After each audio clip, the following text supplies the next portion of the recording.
Good morning.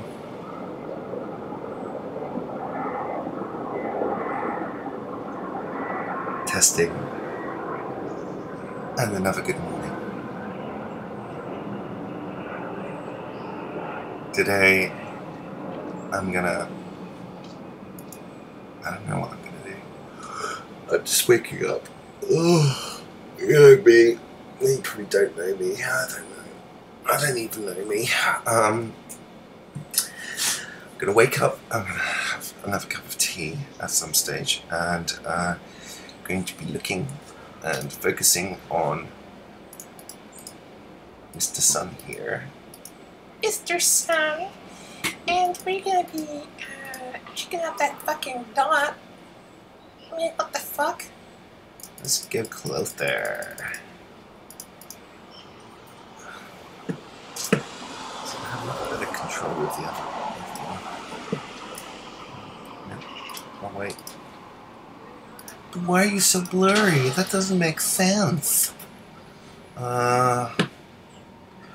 Let's open up my other webcam settings functionality. What? You gotta go there? Oh man.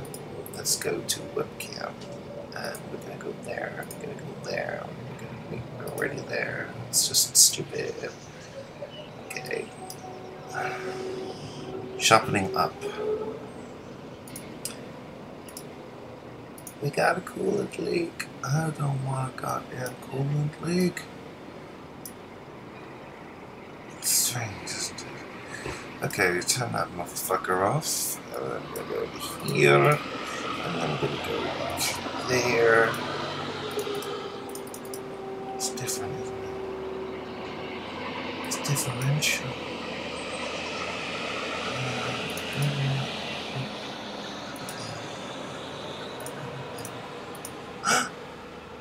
Mr. Sun, what has become of you?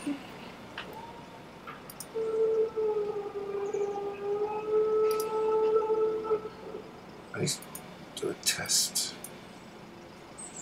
Okay, so if I put on backlight compensation,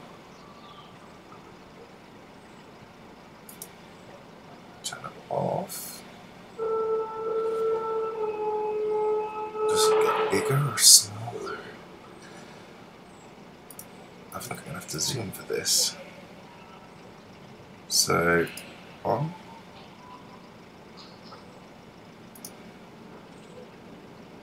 Off. On.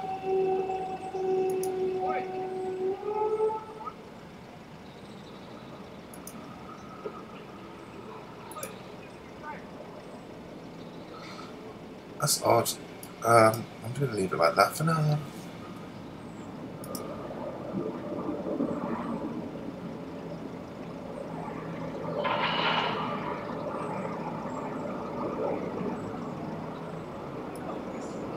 I mean, that is literally... Okay then, let's do some...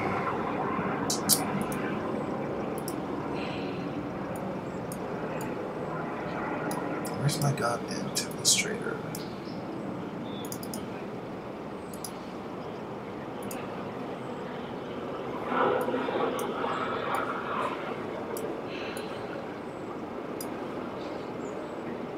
Some goddamn demonstrator.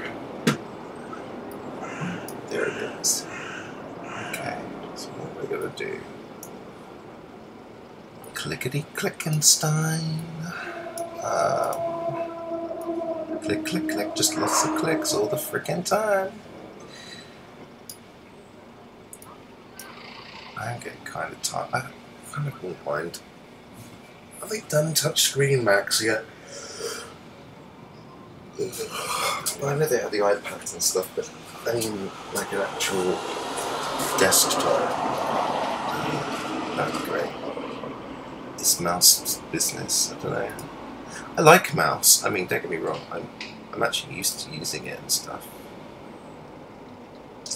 So anyway, just talking crap at the moment until I get this sorted.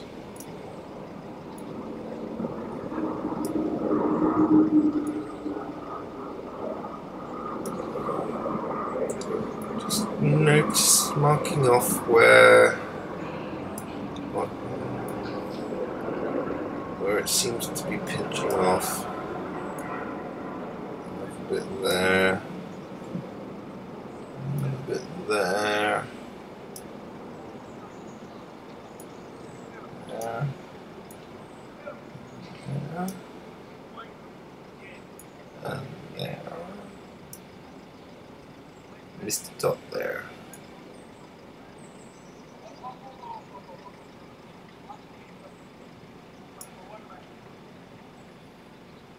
There it is. I mean, you can't miss it. There's another one here.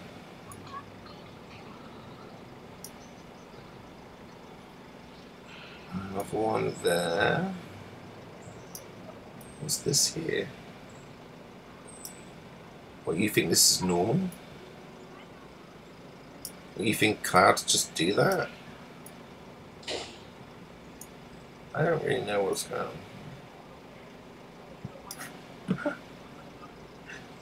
Oh, hang on a minute.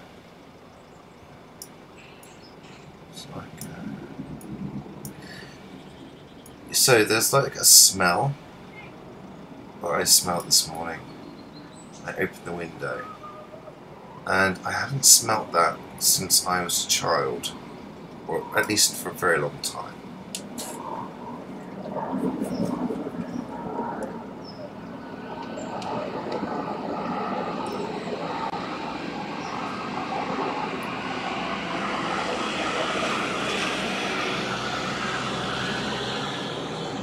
Oh, that makes sense, yes. So there's definitely some stuff overlapping around here.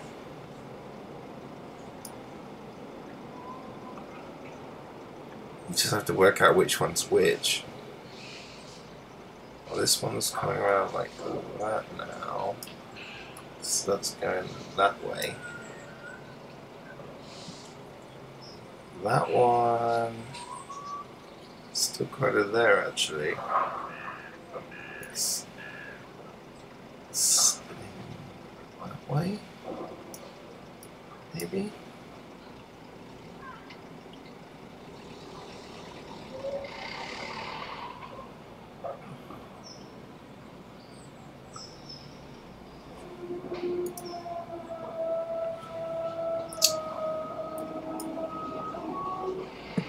Can you hear that? I mean, so I want to somehow be able to make the most of using this light thing.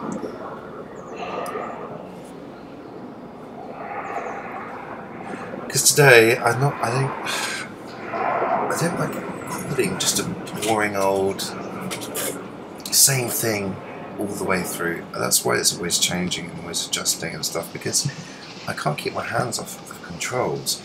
And the whole point of me doing this is not to just present something to people, but I'm actually looking for stuff, you know, making adjustments, changing things so that I can actually see stuff that may not necessarily be seen because of the light. And let's face it, this sun is fucking bright. Really bright at the moment. I don't know what that's all about, because it's very obvious it's not naturally bright. It's an artificial brightness, you know. But it does feel extremely bright, and it's an uncomfortable brightness, you know. It's very different from the kind of energy you'd feel from the sun. This energy, whatever it is, yes, it might be a form of light, but it's artificial. There's something about it that, you know, like, instead of, and this is what people, well, this is what I've noticed, and some other people I've had say similar things, is that it's like it's a prickly type of heat, you know. There's something uncomfortable about it, which isn't quite the same as what it used to be.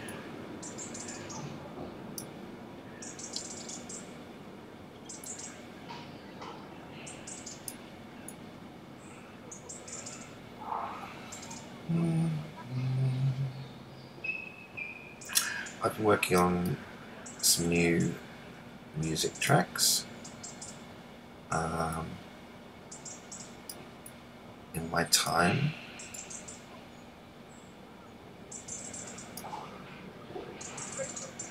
Presently, I'm working on quite a long piece actually. I don't know how long it's going to be eventually, but I'm kind of enjoying it because it's quite minimal by comparison to some other stuff. And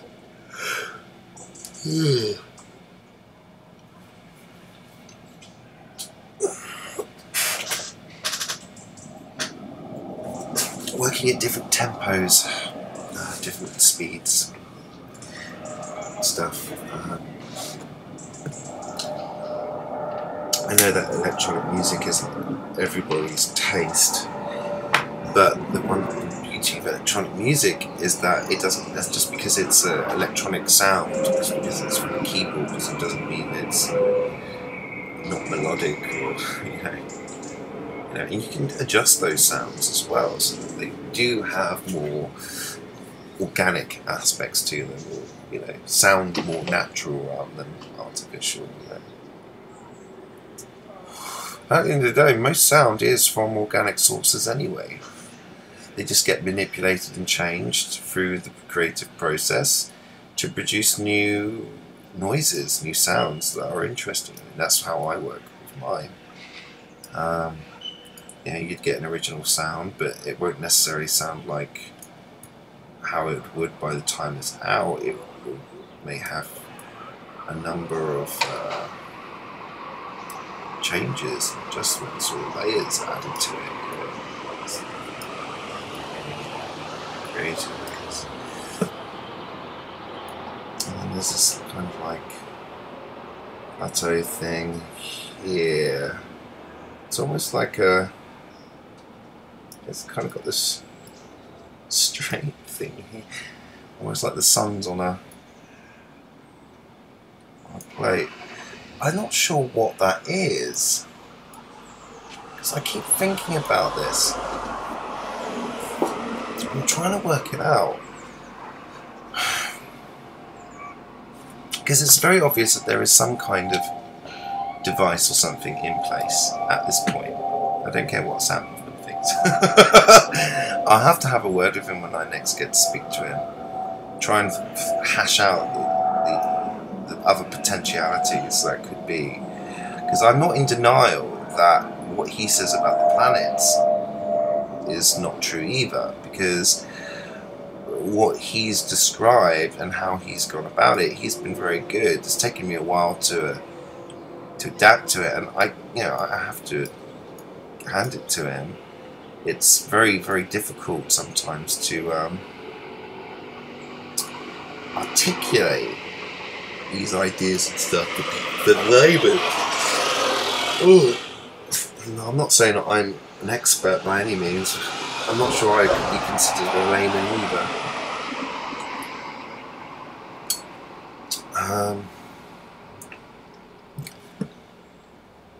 So yeah, and I saw this video the other day where somebody had got a what was it? They got like a very bad circle there. It was like a compact disc, and then what they did is they put this triangle prism in it. Sorry, this is a terrible drawing, so please forgive me. And so then it would be like that.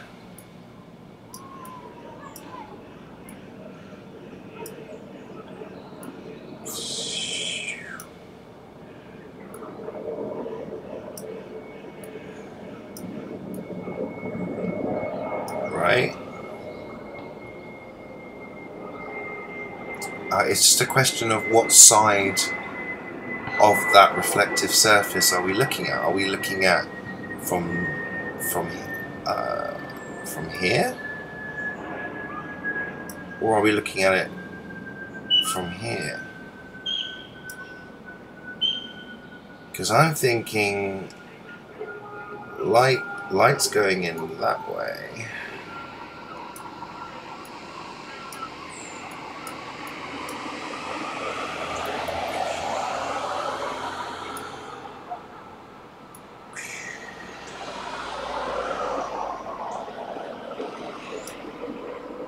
see you've kind of got like a, let's make this a little bit 3D. Part 3D, part 2D here. So we're going to have a wall.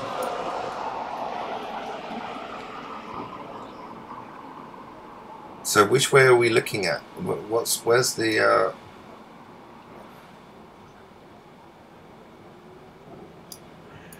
it's like an eye. Sorry, a really bad eye. Are we looking from that way, or are we? Hang on. Almost. Or are we looking?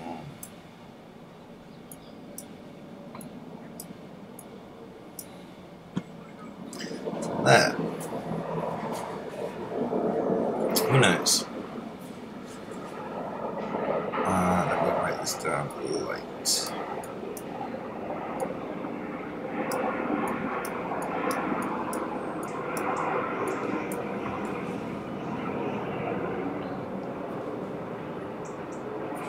Observer. I mean, we haven't chosen which side we're looking at. If the light's going in there, or it's going in that way.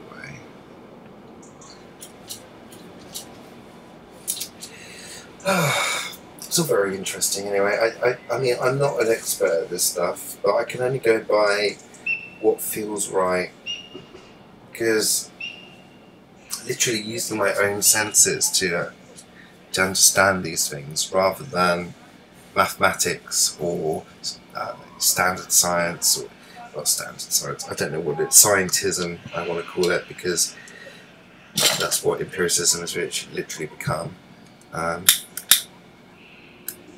I think we need to remeasure everything that we thought we knew, as Lenny Time would say. Weigh everything we thought we knew. Anyway, anyway, let's just clear this and go back to normal mode. Boring old normal mode. Maybe I'll keep the light down just a tad.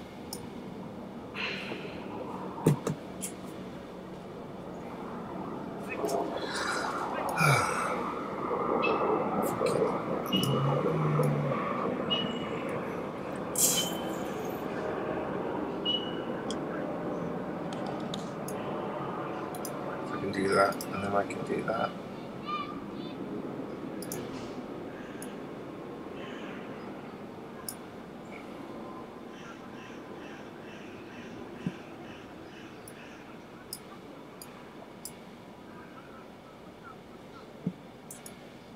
I mean, it's unusual when you think about it. Look at that light. I mean, look how dark that corner is by comparison. Is that how strong the light is? It's bright, but for some reason it's not bright enough to... You know, I mean, okay, I've turned the gamma down. It brings the shades down, but if anything, it's just showing you, really, how dark that area is by comparison to the sun. If that's the real sun, there shouldn't be any dark areas, right? So the only thing you can really say is that there is obviously some huge motherfucking planet, if you want to use that term, passing over.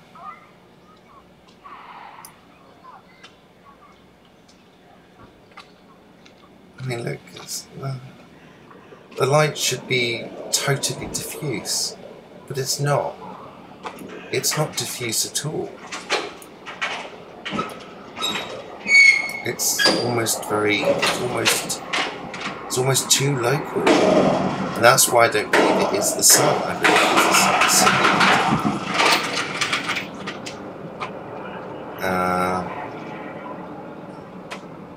And I don't think it's local because it's a sun simulator. That's what gives it the impression that it's local. But I don't believe that's the real sun. Not by a long shot.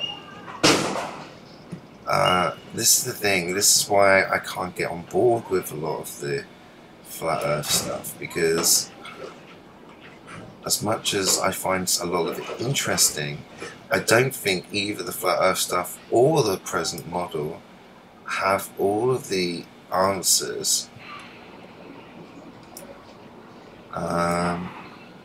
And they don't explain everything. And that's why I really can't stand people. I can't stand them. I don't like it when people come out with this egoistic shit, like Brian Austin, for instance. No offense, mate.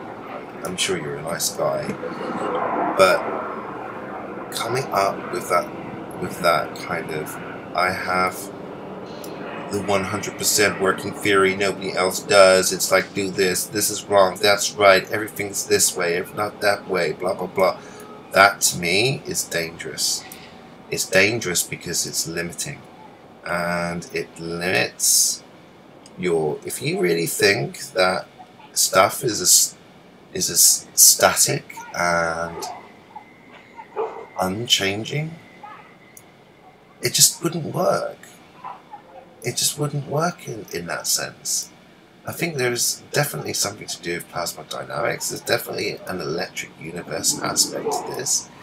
I think, and I agree with you on that to a degree, but at the same time, you're like, it's like everyone's so focused on this and that. It's like, where's the curvature? Well, actually, I'll be honest, sometimes I can see the fucking curvature. Now maybe it's because of my eyes or blah blah blah, but if you can't see the curvature, you can't see the curvature.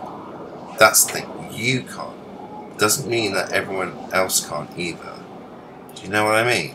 It's like, you have no idea how somebody else's pair of eyes are going to work, and you have no idea what they are capable of seeing by comparison to what you are capable of seeing.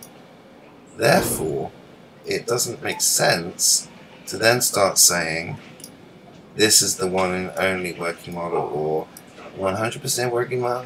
You know, that to me just comes across as being as dogmatic and divisive as any other belief or cult or whatever. It doesn't really matter. I don't give a shit. What it is that people are just, you just don't have imaginations, man. And I believe imagination is key about this. I believe having an imagination, having the ability to perceive new things which are not normal. I think, see, I'm just doodling at that moment. I think that is the key to saying this. I don't believe I would be having these visions, feeling this sense of connection and communication with these beings, if it wasn't for the fact that, you know, I literally have got eyes that can see. That could be for lots of different reasons. I mean, you could say, for instance, with astrology, if you have certain things in certain houses and blah blah blah, that really impacts your abilities and stuff. Neptune and Uranus are quite big planets for me in my astrology chart, and they have a big influence. So basically that means I'm a crazy psychic motherfucker. Yeah. But I mean, for the first half of my life, I've spent it in a kind of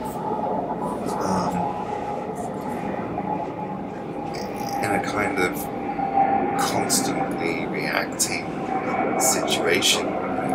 That's what survival is. You're literally just reacting. Survival mode.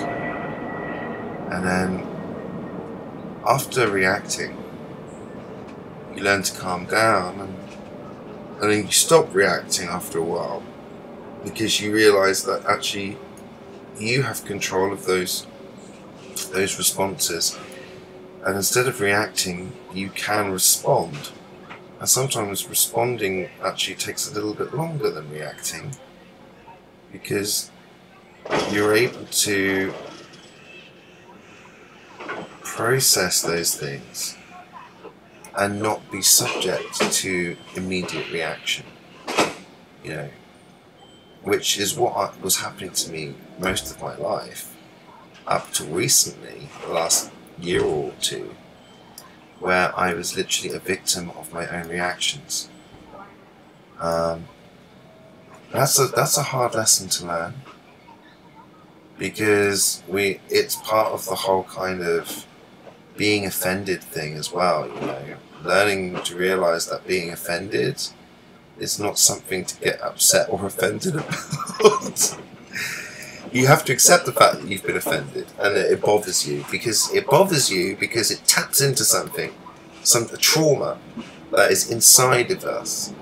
And so we get offended because it provoked or triggered, whatever we're experiencing has provoked or triggered that memory or that trauma. But instead of dealing with that and trying to process that trauma, we perpetuate the cycle by repeating the same process of reaction outward towards anybody that we're around. And it's almost like reliving the same trauma over and over again, every single time.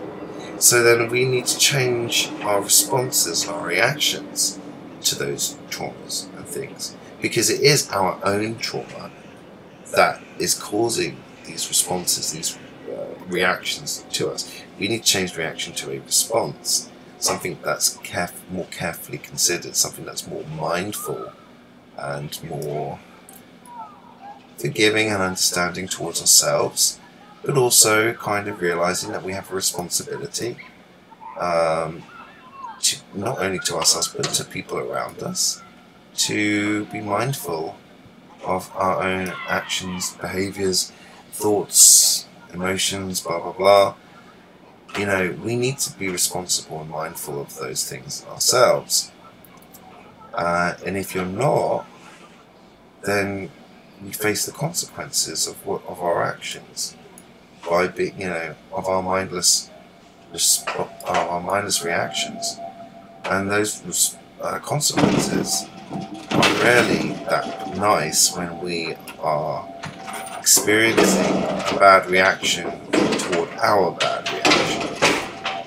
You know, so I guess in a sense,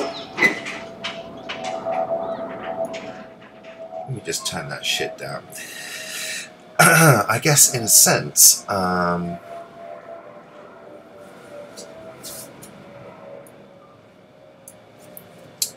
fucking hell, where was I? So I guess in a sense, you know, we need to be responsible for ourselves, because no one else is going to. Everyone else should be too busy being mindful and awake in themselves to be worrying about other people being mindful and awake in themselves. At the moment, there aren't enough people mindful and awake and conscious of themselves for that to be the case. So it's like, not only are we doing the work in ourselves, but then we're still having to manage the bullshit we get from outside of ourselves.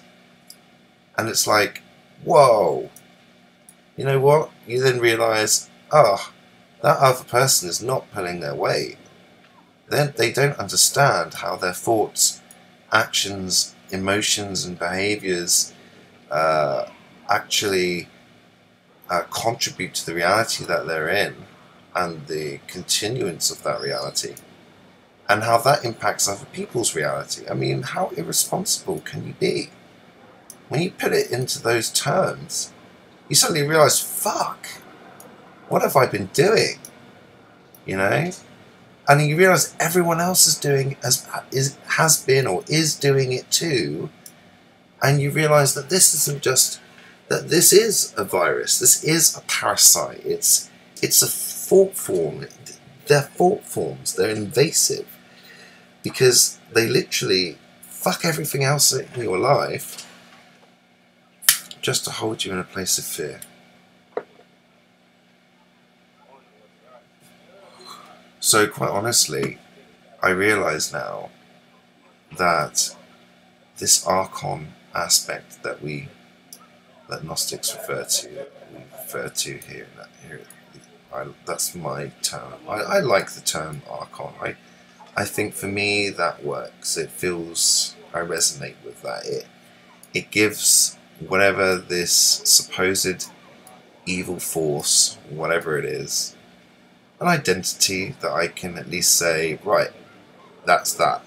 So I can talk about that. So the term archon for me is the word I use. It may not be the same for other people. It might be Dijin or demons or whatever your fucking flavour is. It doesn't matter. At the end of the day, they're just names for the same damn thing. And that's the thing that I get in my life. Oh, my mouse has decided to die. That's the thing I get in my life is that that names don't matter. Labels don't matter. Things we ascribe meaning to, in a sense, they don't necessarily matter.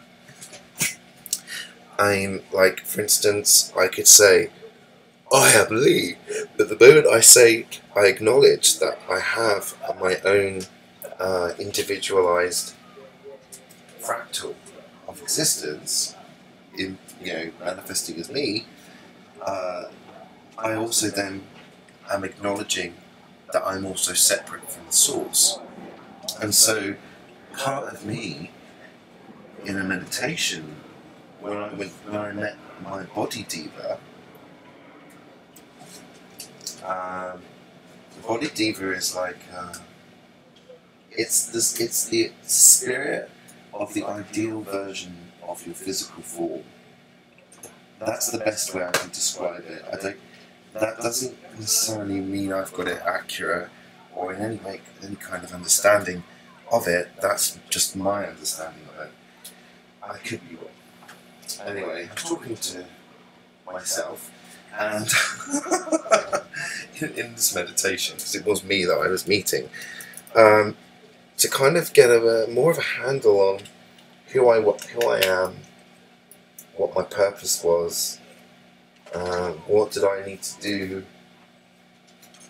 in my three-dimensional life that would improve different aspects of it. And one of the things that Body Deva said to me was, names are not important because it reminds us of our separateness. And when we're trying to reintegrate back into a collective source, I suppose, depends how you look at things, our names is remembering that separateness, basically, helpful. And in certain contexts and perspectives and situations, yes, having a name, having a separateness can be helpful. Similarly, it also is a hindrance.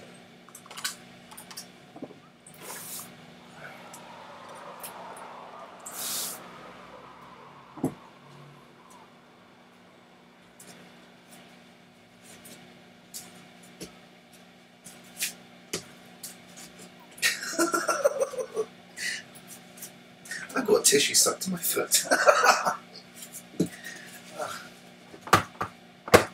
Right. So there we go. That's just my position, and I think I've digressed so far away from what I was actually talking about. Anyway, it's been a little journey, so I actually don't remember what it was we were talking about earlier. Well, I'm just talking to myself whilst I'm drawing with the Telestrator.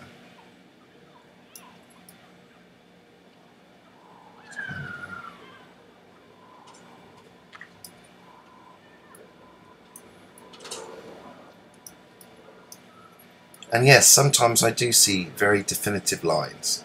Sometimes I do see very definitive shapes. Sometimes I get them accurately, sometimes it's just a very vague outline. I'm not just doodling for the sake of doodling, I'm actually doodling insofar as I'm drawing the rough aspects of what it is I can see.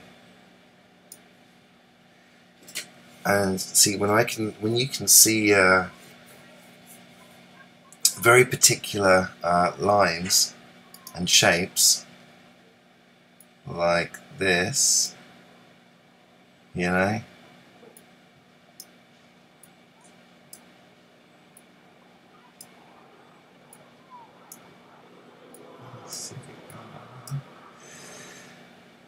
yeah, like that.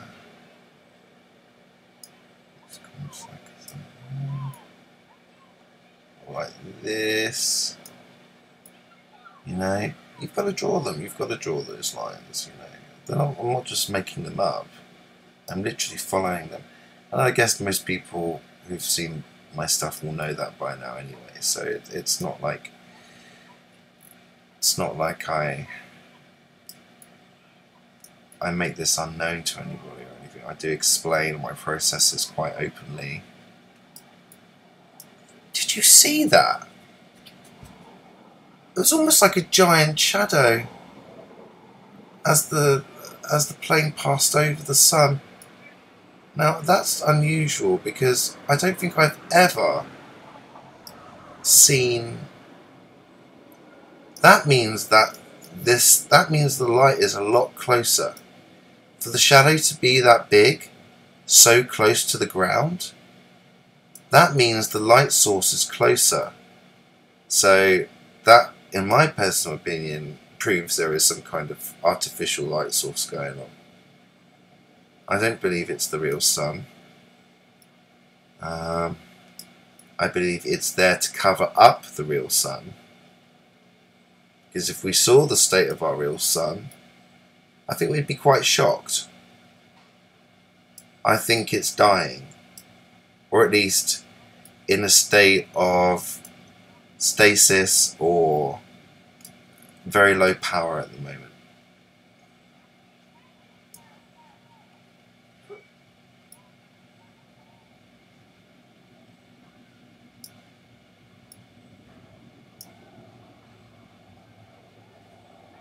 Oh, is it me or has that got brighter? So I'm going to pull down the brightness there to 10. I'm going to bring the gamma down a little bit as well to number 10.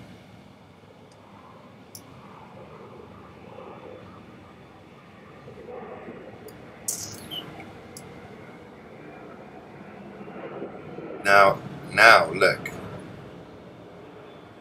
I believe the sun is well, there's a possibility it's not being.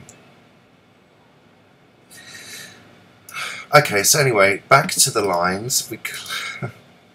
So anyway, you can clearly see outlines, these shapes here. And yes, you can see them with your naked eye if you're wearing sunglasses.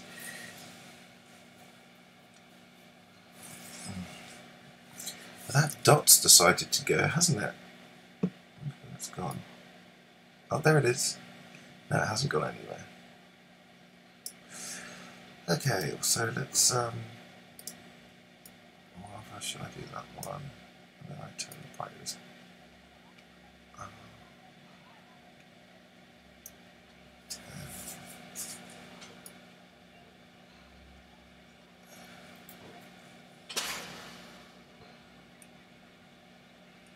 33. If we put it down to 15, like that. 15 plus 15, that's fine. It's a bit dark, I granted, but I prefer it this way.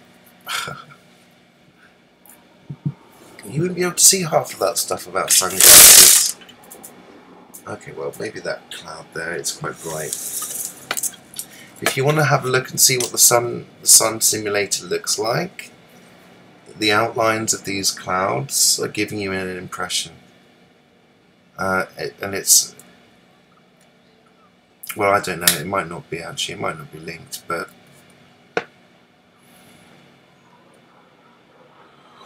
I have a completely different idea on these so-called patents that they put out. I believe these patents are very old, possibly even from the previous civilization, that they are literally ideas. And what they've done is they've taken them, claimed it as theirs, filed them in this system we have now, almost like a claiming ownership over something they never really had any possession or control. And I think that's the point. I think it's designed to throw people off. I think it's designed to make people think that they have more power than they really do. And there seems to be a pattern evolving from this. That this idea of, okay, so we may not necessarily be as technologically advanced as external races, for instance, but if we give people the impression that we are, that's half the battle. Because you're giving people fear. In the meantime, they could probably work on these kind of technologies, or take the time to reverse engineer some of this stuff. Because I believe they've probably, a lot of this stuff is based around technology which isn't human, at least, or at least technology which wasn't done by us, this present civilization. It's been discovered, it's been backward reverse engineered, and that's what's happening. I think there is an aspect of that. To be honest, I think all of the pieces of the puzzle fit somewhere, in some context, and it's just about bringing things together. And I think Martin, is it Liedtke? Lepke? Lepke? I believe he's got some really great information, actually. I will say that one thing. I do like his work. I don't necessarily think he's right. I do think he makes the mistake of focusing too heavily on just one thing. You know, but in for a penny, in for a pound. I get it, you know, totally into the flower thing, so good luck to that. I just think that there's more to it than just that, you know. There's got to be more to it than that. It doesn't make sense. There's not enough. I think it's related somehow. I think there's some kind of geometry, mathematic type thing. I think there's been a displacement of mathematics and geometry somehow.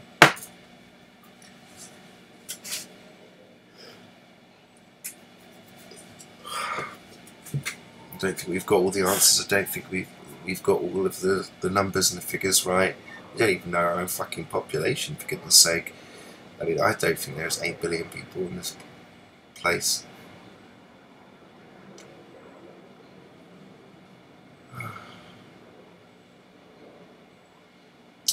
Right, I'm going to watch a video. I'm going to watch a Magenta Pixie video.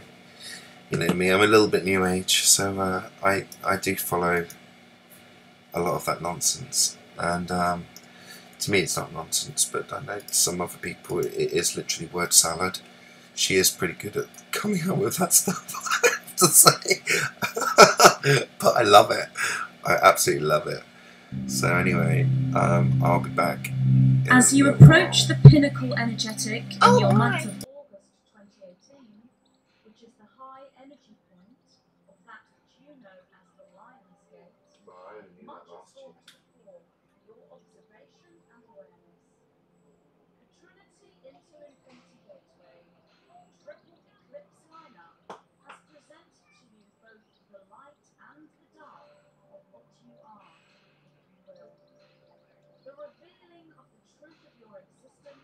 and your entire makeup, and the simultaneous reveal of the shadow both globally and individually. Your July 27th total moon eclipse and full blood moon occurred with a retrograde planetary energy in synchronization to the eclipse, turning the light upon the shadow into grey. Old patterns of third-dimensional trauma were triggered into resurfacing to be healed and to be made aware of. There were many starseeds amongst you that rode these challenges non-stop, taking you to new planes of fifth-dimensional existence and the surrounding worlds of intelligent reality bubbles of those who ride challenges and create manifestations of a smooth running life filled with joy, love, bliss, emotion. Yet an even higher number of starseeds were indeed triggered into reactions based on the retrograde energies powerfully conjunct with the full blood moon eclipse. This is not a failing on the star-seeded individual's part, but a blessing or opportunity, for much growth was presented here. These starseeds are those fifth-dimensional, reincarnated elementals, mages, magicians, and mermaids, who usually ride the waves and weather the storm of shadow challenge, shall we say. Yet even for these high-level starseeds, not accepting the strength perceived only as weakness, merely a fleeting reality. This weakness that is strength that we speak of is the great unconditional love and ability to unconditionally love the other self that has incarnated as the blood relative. We speak here of he or she who is family. This is the legacy of the blood moon, the connection through your blood, which is geometric in its true nature, holding magnetic resonance light fields that slot into place, if you will, when connected with a receptive matching individual or group. Not only do these geometric key codes of light within your blood key into each other when you gather together, they also slot into place energetically through the quantum field, occurring before you gather, meaning you call one another into your reality. This calling of the blood match, the family, can be perceived as positive or negative. And with the case of the total lunar eclipse full blood moon, it is a negative perception due to these key codes of light within your blood being triggered for various reasons. It is easy, is it not, dear starseeds, to stand strong and centered in the face of adversity from stranger-friend influence. Yet when it comes to the beloved family, sibling, parent, child, or cousin, it is not so easy to shrug off or discard. For the starseed unconditionally loves the blood relative, and it is not such an easy challenge to ride when the beloved blood relative is sick, troubled, world-weary, or forlorn. Neither is it so easy when that beloved relative is fully anchored in the third dimension. This situation is so for a great many starseeds, and it was the family, the other self, the very close friend that was triggered at the time of the retrograded energy of the full blood moon total lunar eclipse.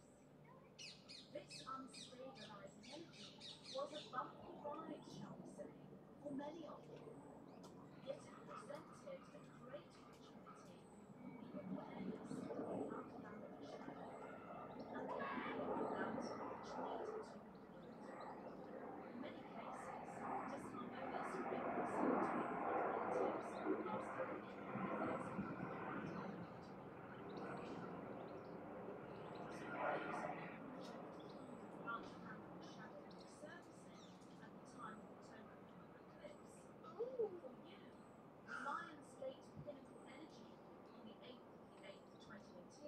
is again. Is the moment of dissolution of disharmonious ties that bind, releasing of long-term family resentments and the healings that shall set you free. Yet only the opportunity. Oh my god, it really is. It is up to you to seize that Hold on, look. opportunity with both hands, as it were. There it is. And restabilize this harmony and cool it. You've seen this shape before, haven't we? You, dear starseed, are most well equipped to do this. For you are the fairy seamstress. You are he or she who seams the aura, or stitches the broken wings, as you repair the F and quantum threads of interlock. Remember our spinning Present externally helix. We speak here of energies that knit back together, known also to you as individualized gridwork. This Much that can be said regarding this is kind of, 2018 Lions Gateway. For much I don't know what the fuck it is. many levels.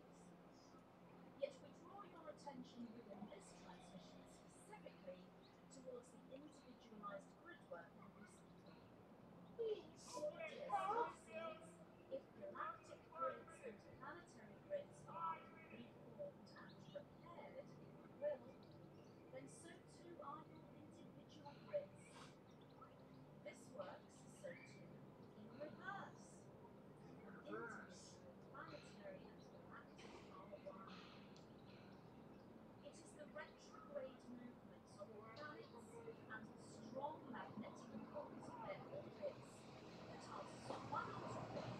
I like how she used magnet. She didn't use gravity. Oh, here it is again. Look, here's another one.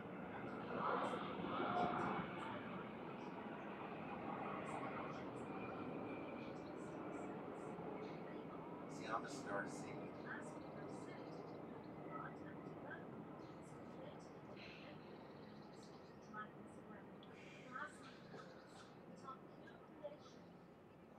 Therefore, your I've given lives myself are stardust, a massive rod for my own back with this job. You are always literally as one with your planetary Look galactic at this. cosmic reality. Right, hang on, I'm going to turn the telestrator off a second so I can actually... Of which you are the architect.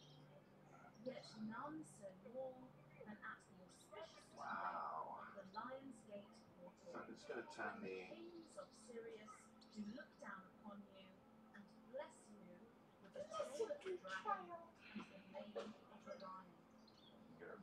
Dragon's breath and lion's pride become one. These are deep encoded metaphors known to you, dear starseeds, at the deepest core levels of your being. Dragon's breath and lion's pride.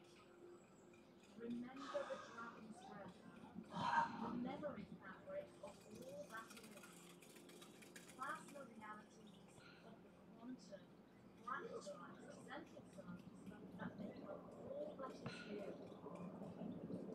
Remember the lion's pride, for it is your energetic signature. It is the key that unlocks the blueprint to your true. Have you worked it out yet, by the way? Have you seen the... It's a way to join the true family of light. Have you seen this rock formation? As you feel the rhythms, It's like... you join threads at the royal galactic level. See, there's two of them now. There's two of them. The cosmic grids through the Sirius Gate. See? Portal of Kings. Now I see them as very, very... Open yourselves now to completion. I see them very... For ascension is past its midpoint, shall we say. And from the point of the Lion's Gate, Something's going on. 2018, you enter acceleration, known as accelerated ascension, or indeed stargate ascension. Your Lion's Gate is the point at which you become fully aware of your plasma realities, and to accelerate into force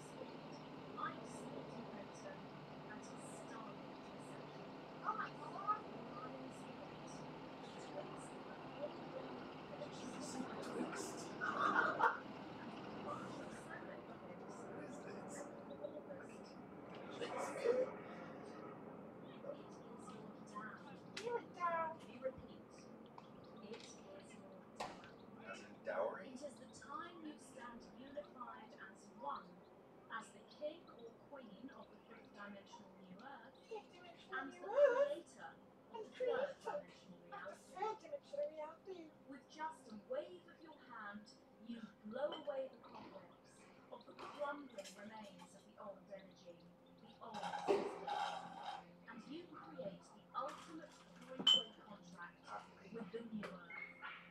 That of restoration, regeneration, and rebirth. Your dragon and your lion stand always for you as the true royal symbols upon the true royal flag. The royal flag. This is the flag that flies for the true royal bloodline. Your royal bloodline. Not for those who believe they were born to rule, but for those who know I was born they from incarnated to Maya. transform. And those we speak of are you, dear starseeds. So fly your flag. Ooh. Fly your flag at full mast, for your time has indeed come.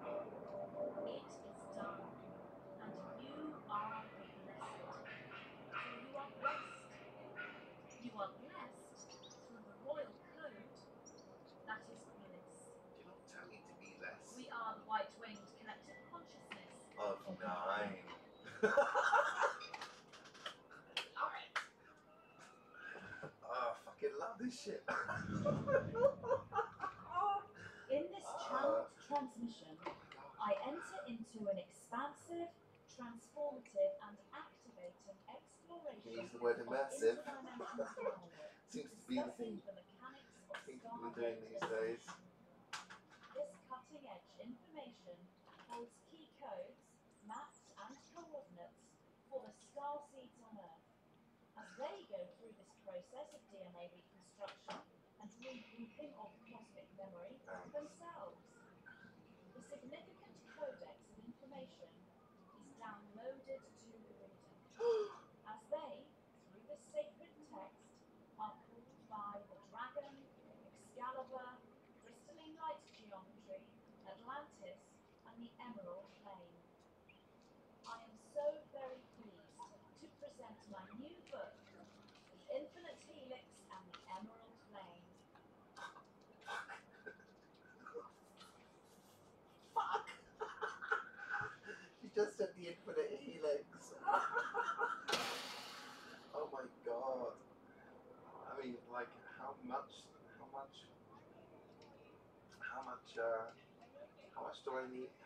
more do I need to know that I'm getting messages from everywhere, and it's just fantastic. It's like everything just feels made for me to know.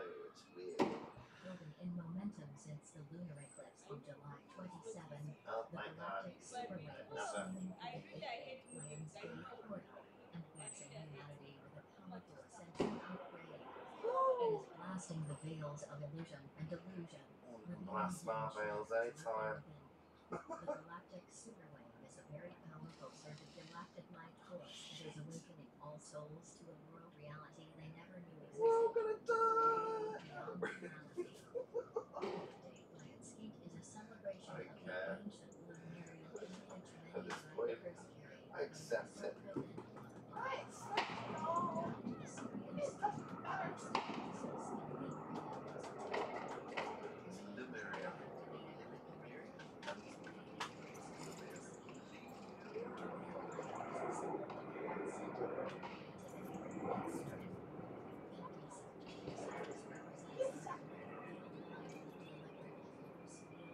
As we continue the journey to the Apex Corridor, we pass through the Lion's Gate on August 8th and into the Neo-Solar Eclipse on August 11th. Open and receive the cosmic blessings. Connect to science and free from science while the Lion's Gate is open. The deep indigo blue Syrian light assists with opening the chakras, transmuting pathogens, increasing the crystallization of the cells and transmutation of the human genetic code. DNA is now recognized as a shimmering, waveform configuration, a biological quantum field computer that is adaptable and modified by light, radiation, magnetic fields, or sonic pulses. Your multi-dimensional junk DNA is being stimulated by the incoming galactic light infusion. The legacy of the ancient thought, Enoch, Metatron, reminds us that the language of light, the geometry of frequencies, and harmonic science of the ancients is actually transforming. That old lizard? Okay. This gateway creates an incredible period of accelerated ascension. On August 8th, we will join together with light warriors in the quantum flow of the golden ratio spiral and travel So to the basically that's galactic being center. cosmically We will step into the racist. crystal stargate at the great central sun, connect with the 8-8 Lion's Gate, and enter pure consciousness, untapped potential. We are stepping into Source Creator.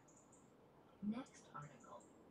We are entering the final week of an extraordinary eclipse series, culminating in the 8-8 Lion's Gate on August 8th and the Leo new moon. Too many eights. On August Too many 11th. eights. During this week, the stargate is fully open.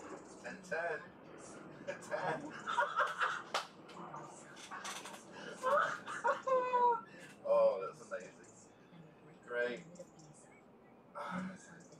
I got 310. Oh, it's the second. That's amazing.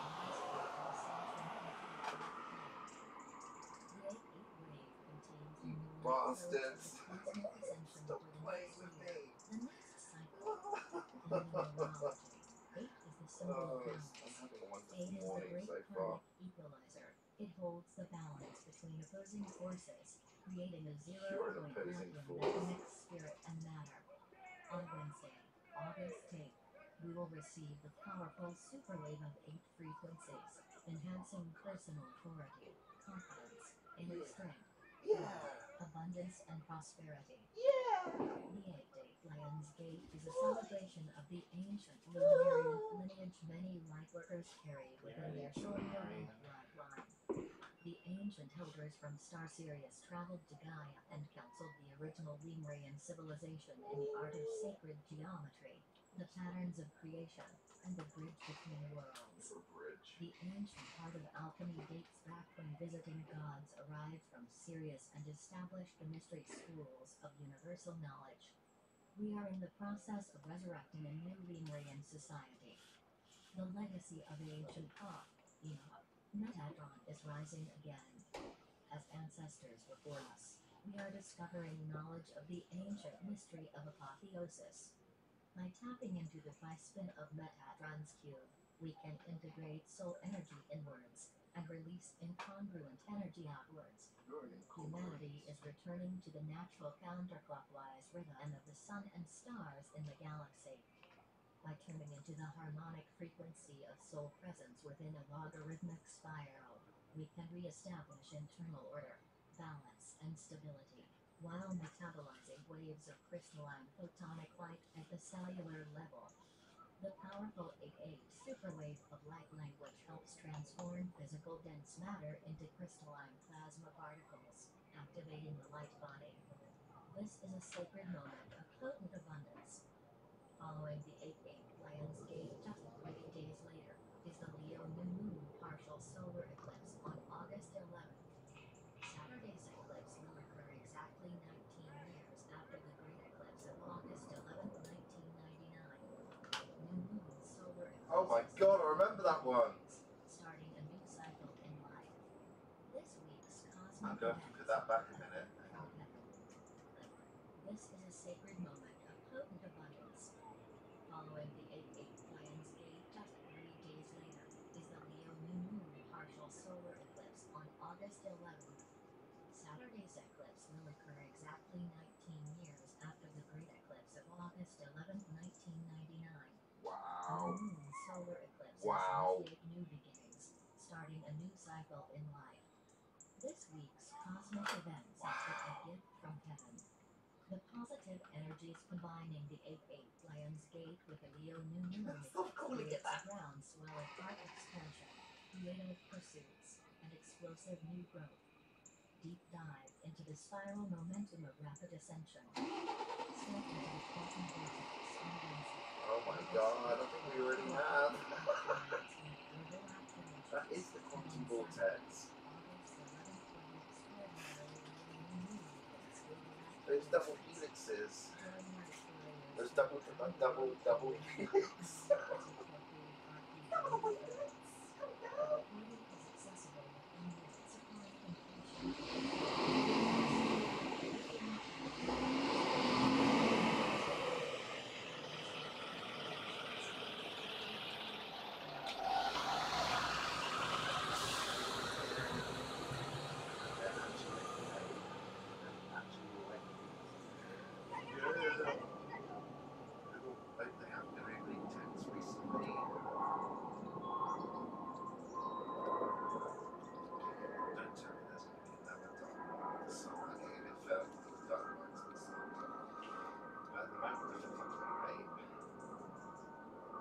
Oh, you're back. Okay, let's have a look.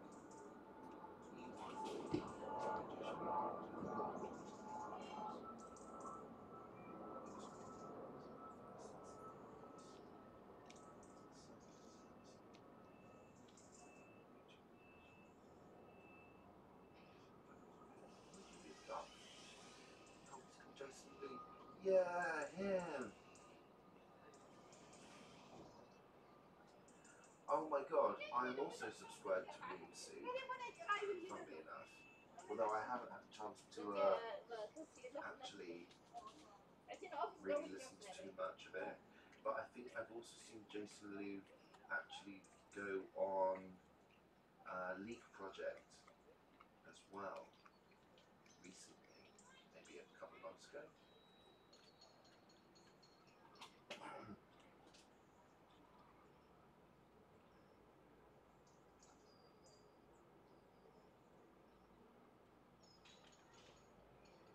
1888 backwards. Also 1981, 81. 20 years ago, with this, 20 years ago on the 11th of August, would have been, they're saying, is when the eclipse 99 was. I remember where I was and what I was doing on that day of that eclipse. I went for a walk to the seafront, and the eclipse occurred while I was at the seafront. Looks like I'm going to be here in London this time around. That was 20 years ago to the day, so part of me is kind of like, can you see that? So you know when I say things are like distorted, they've got like a skewed perspective? Well, there's this thing here. This. Just drawing an outline around it. What do you think it'd look like if it wasn't skewed? It would look like it may have kind of like a hexagon, but it's not quite. It's more of a blade steroid. I don't know.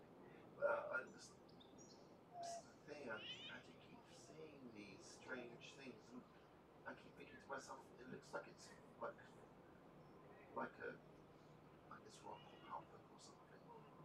And then if it was actually looked at a certain angle. See, this is the thing I think of. If there's a planet in close proximity and it was in our atmosphere, then we would see just footprints. We wouldn't actually see the whole lot. We would just see aspects of it, you know? Like a footprint. We'd only see part of the planet. We wouldn't see all of the planet. And that would go for any object that would enter our atmosphere. We'd only see part of it. I mean, that also would explain a lot in terms of the strange looking object, why things look a bit weird, because we have to remember that we're looking at, unless that's, I mean, the other thing is it looks like a box, there's the cover. The moon's just been put away. Hang on, look, I'm going to do something silly here. Got the sun. Yeah. Sun rays. Just there. Not the best sun in the world.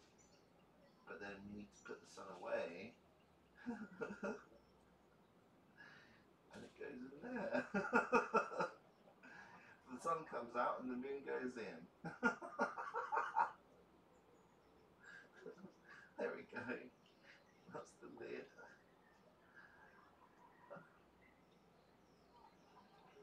Oh, that's the moon.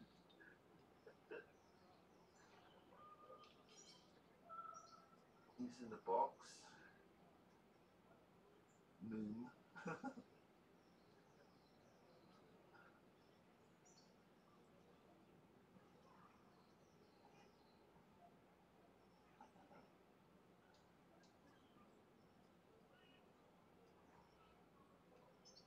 There you go. I just did the bottom of the arrow like that. Funnily enough, it also looks like the projector. You know what though? That projector. Kind of strange. That blob isn't there now. Oh, there it is. There it is. There it is. No, I just, you know what? I almost got scared. The blob had disappeared. I mean, I would have been happy because if that dot is there, then I perceive that as a indicator of some description. Anyway, I mean that was a joke about the moon in the box type of thing. But if you look carefully, you can see there's a rectangular kind of thing here.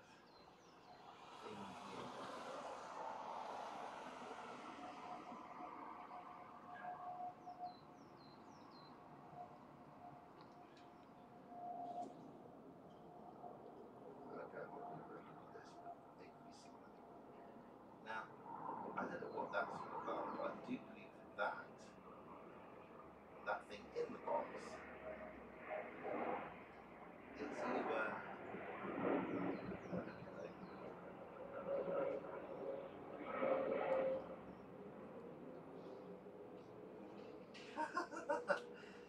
that thing that's inside the box.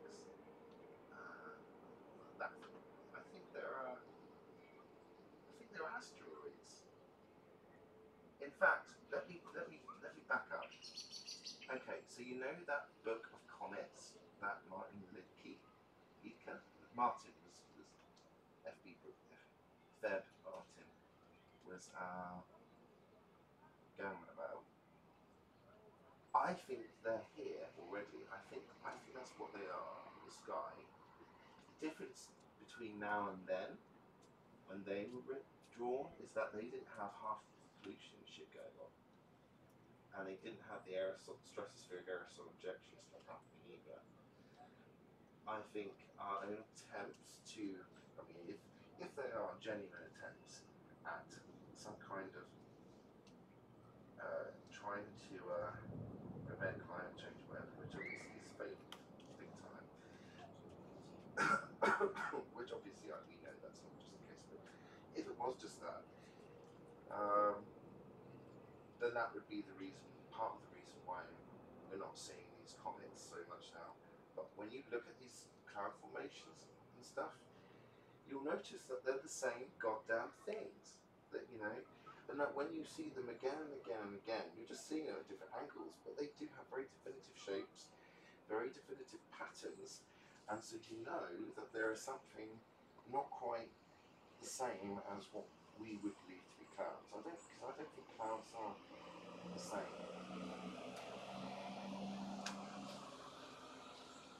And obviously it's the difference in pressure and temperature and stuff like that. It's manifesting in the first place, but then there's also the ones that don't seem to change shape, the ones which seem to be more at the outline of something.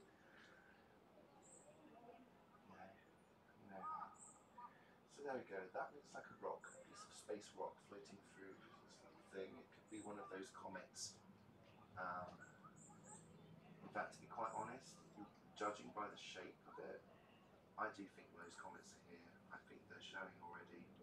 I think part of the reason why they're being hidden, I think they're part of the object cluster group that Sam talks about. Those comets are the object cluster group. And the planets, I think, are really huge. I think they are literally our entire sky. I think he's right there. It's beginning to dawn and become more and more obvious anyway. I think that's because something's happened. They're probably closer. Or getting closer. I don't know.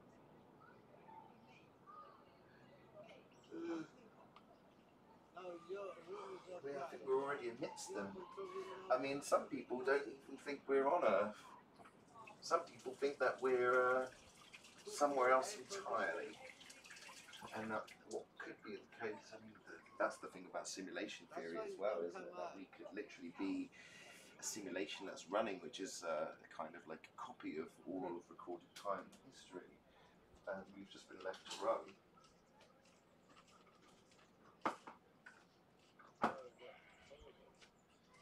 In which case, all of this is programmed, all of this is fake, all of this, and I do think that a lot of that's true too.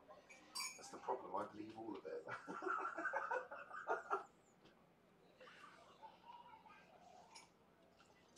all of it and none of it. And where do you go when you're in a position like that? Well, things start emerging, I think, when you're in that position. Oh, kettle on.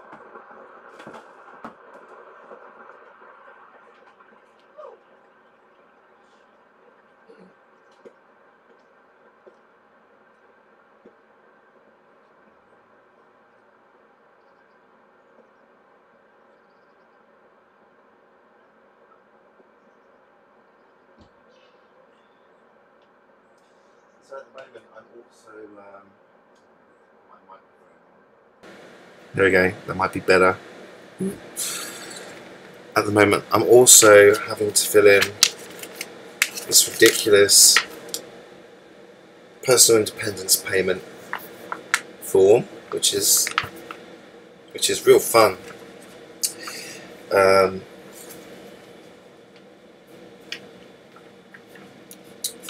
But you know, the funny thing is, it's quite interesting because regardless of how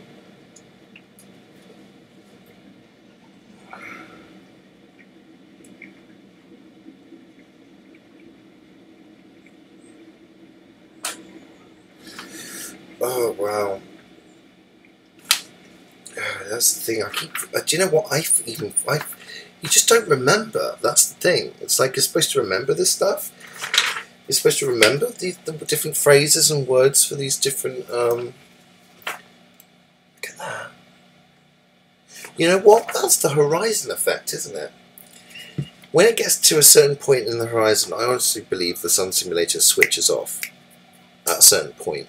You know, when it gets too low, and then it switches off, and then you get to see the real sun, or what looks like the real sun setting, as it would. And as it does so, it will flare up a little bit because the light's being pinched, but it also is changing colour because the light's obviously dimming. So we'll then go from that white to yellow to red type of thing. Then you look at this how it's passing over the roof and through the roof, sorry, and it's a similar process, and you even get a reflection of it on the bloody roof. I mean, it's gone past that bit now, but I do find that very interesting. Anyway, but you can tell also that there's now a darker roundish mass is coming in from the left, and a lighter, something lighter and round as well is also passing by through the right. So, but you can tell. Look at this. Look at the difference in the light. There's very obviously something coming along.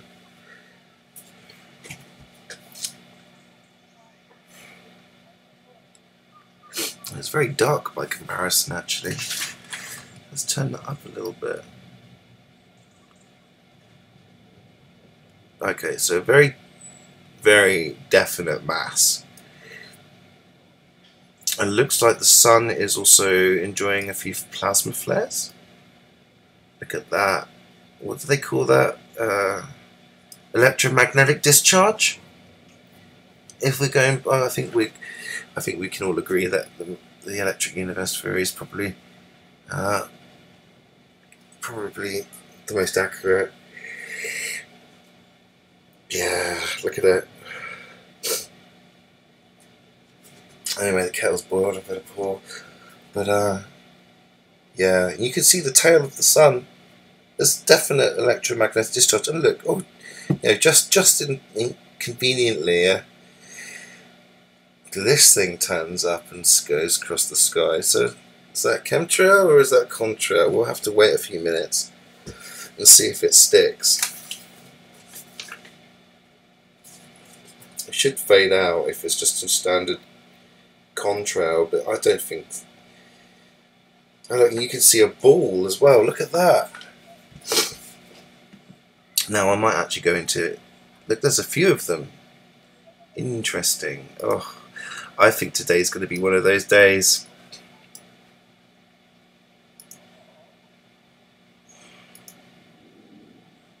Definitely going to be one of those days. Gotta turn that back off again. You can definitely see a definite shadow there. That's what kind of convinces me that Sam's probably right to a degree with certain things. I don't think he's got all of the pieces of the puzzle, and I think, I think aside from that, he's still fairly mainstream by comparison to,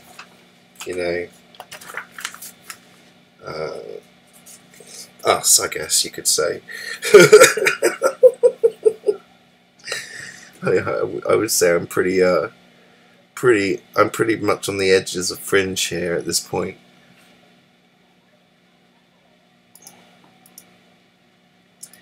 Gosh. Now I realise this is why I can't go out into society. They wouldn't want me out there anyway. Quietly. We don't want people actually opening their minds and expanding their consciousness to the degree that they don't believe anything is real, that everything is possible. We can't have that. They'll start seeing things and hearing stuff, and that will be called a disease, an illness. Great. Well, I can hear fucking dragons, and I think that's cool. There's nothing schizophrenic about that, and to be honest, considering I haven't really engaged very much with the mental health services for quite a substantial period of time at this point, if I was to tell them half of the shit now, I mean, all of this awakening stuff has happened since I was discharged, and then they want you to talk about stuff, and it's like, well, I don't really want to talk about my depression anymore. I've decided talking about being depressed makes you more depressed. It's a fucking fact, as far as I'm concerned. What you focus on, you become. Therefore, focusing on depression is actually only going to make you more depressed. So I try not to focus on the depression. Just acknowledge that it's there, occasionally, here and there. It crops up, and it can be a bit much sometimes. So long as I have my freedom as in my time to myself, so long as I'm not employed by somebody else, and I don't have to be in a place of work, I'm okay. The moment you put me into a situation that's going to mean engaging with people, I'm going to get myself into trouble. I've got a bit of a mouth on me. Lee doesn't stop talking. Lee says this and Lee says that, Lee talks a lot. So,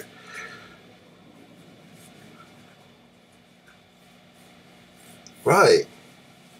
But it's not cloud cover. I mean, look, have you seen those videos recently about the lights going off in the middle of the day in Siberia?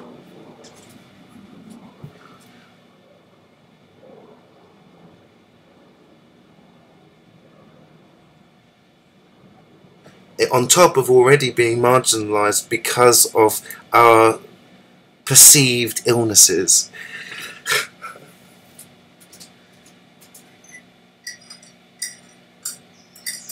And any other social traits which may not necessarily be acceptable or easy for the majority to acknowledge.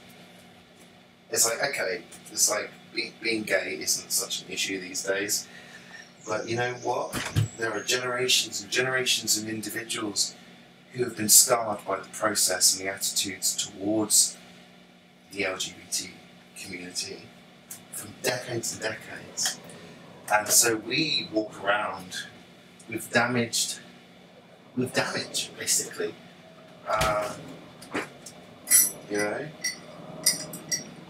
That's why so many people, particularly gay people, end up dying very early. Because there's a reckless abandon that comes with it, based upon the fact that we are so devalued and traumatized by our previous experience of trying to be ourselves, or at least fitting in, that upon the rejection, you're damaged. So you end up having to seek other damaged people like you, and then before you know it, you create a segregatory, that's a new word, a segregation experience within your own community. Like, that's why you end up having gay bars and stuff. They're safe spaces at the end of the day. Unfortunately, safe spaces are necessary because because there are still people going around throwing acid in people's faces in the middle of the fucking street and outside gay clubs for no fucking reason, and that kind of shit doesn't go down very well. It's not the kind of stuff that, you know, this stuff's real. It's not the trauma. It's not the trauma-based mind control that you get from what was it? From something like, I don't know, the Manchester bombing, or any of those terrorists. This isn't terrorism. This is literally people just being cunts, and so when you got people like that around, you know, and I'm thinking to myself, okay, well, you know, it's hard for a gay man, a gay person, but at the same time, on top of that, I've also then got to navigate just being a human and being an empath and having all of this stuff going on for me, and be around other human beings. Like, what?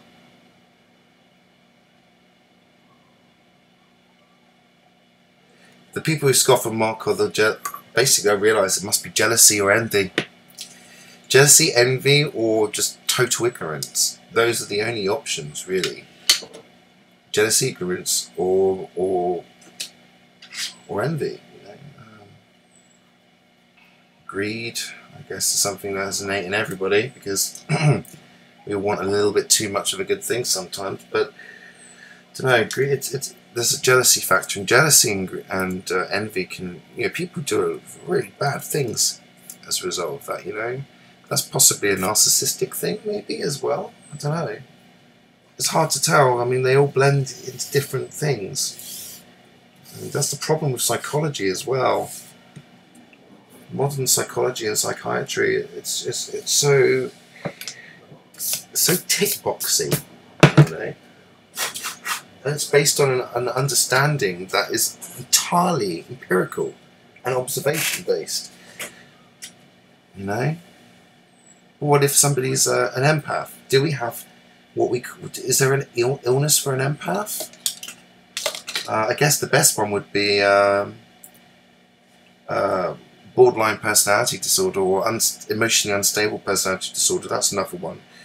The personality disorders themselves, oh my god, that stuff, now that is a dangerous psychological pathway. And the reason why I say that is because it's pathologizing behavioural patterns which can change due to developmental aspects or traumas experienced throughout life, and it's kind of like, it's almost like saying, yeah, this person can never change. They've got a personality disorder. They're always going to be that way. They just have to learn how to manage it, which is what I got. So you get all these different diagnoses. And the personality disorder one is basically like a combination of all those things. If they can't work out what is wrong with you specifically with just one terminology, they just give you a whole bunch of them, I've noticed. I don't give a fuck. I mean, we have to look at this as in different ways. So what's happened is I've now been given some gifts in a fucked up way, as a means of actually accessing systems which will allow me to have more time for myself and to do the work that I am doing. There's obviously something going on in my life, some kind of thing which is affecting or influencing my path in such a degree that I'm actually getting a lot of free time.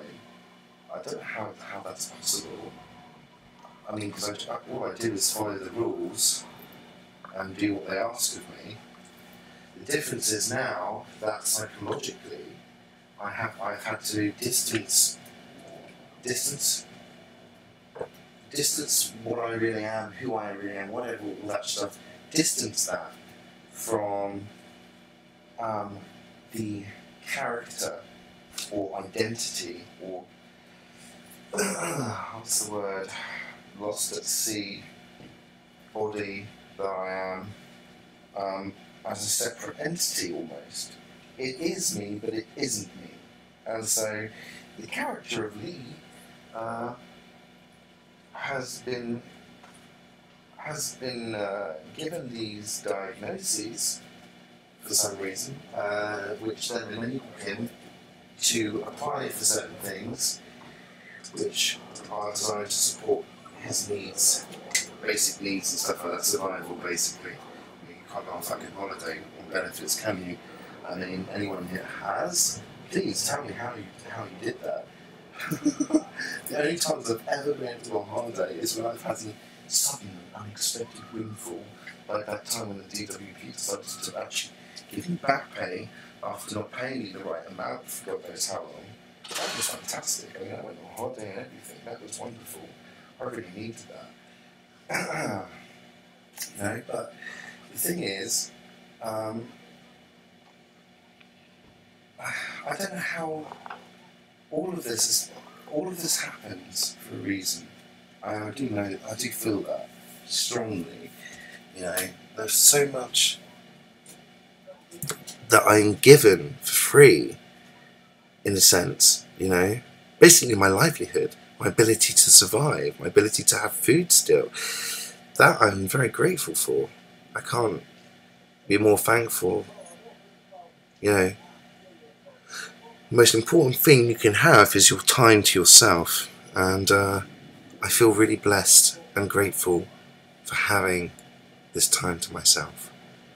It's very lonely sometimes and it's quite difficult emotionally, but actually it's also been a really profound evolutionary period of growth, you know.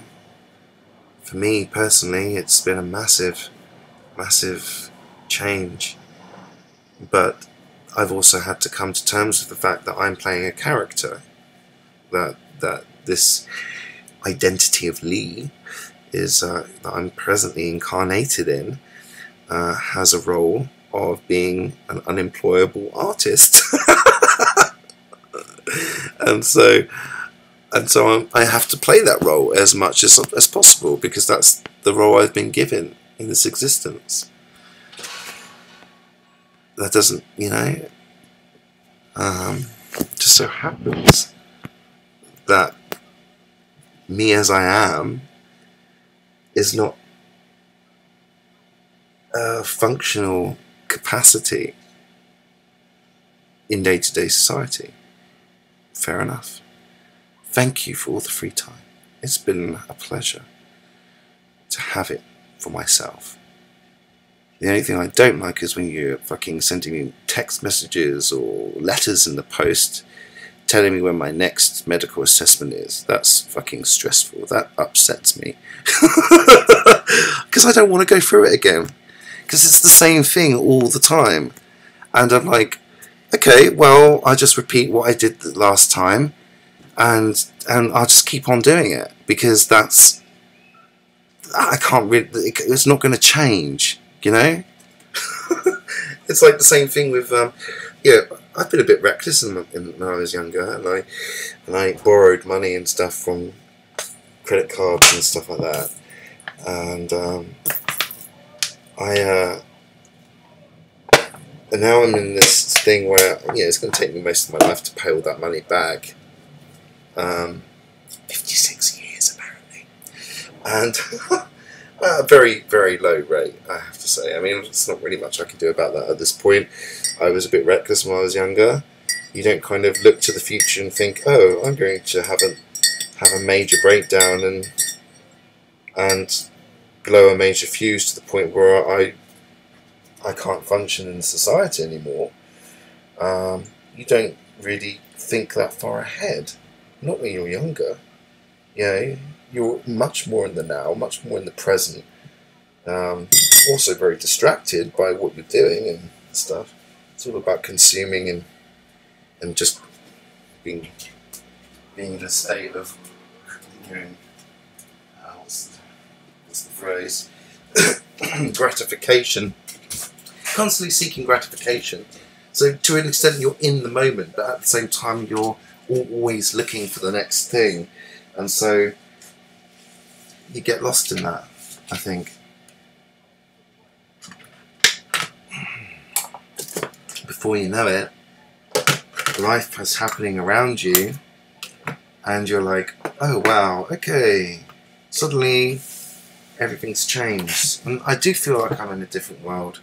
I do feel like I'm in a different world. Like when I smelled that smell this morning out the window, and I was smelling it, I was thinking to myself, God, that reminds me of when I was at school. When I was a really young kid, and we had a swimming pool. There was like a little mini swimming pool for the school where the kids would actually learn basic paddling and stuff like that, right? It was just, you know, just a really, like a small kid size, but like, you know, obviously like a proper pool, but it wasn't like huge or anything, you know. But we would take swimming lessons and stuff there sometimes when we were kids, and it was fun. It'd be over within so quickly, but I remember that, and I remember the smell of, you know, it was a little bit like chlorine but mixed with fresh air, you know, and there was a kind of freshness to it, summer freshness, you know, a smell you just don't get.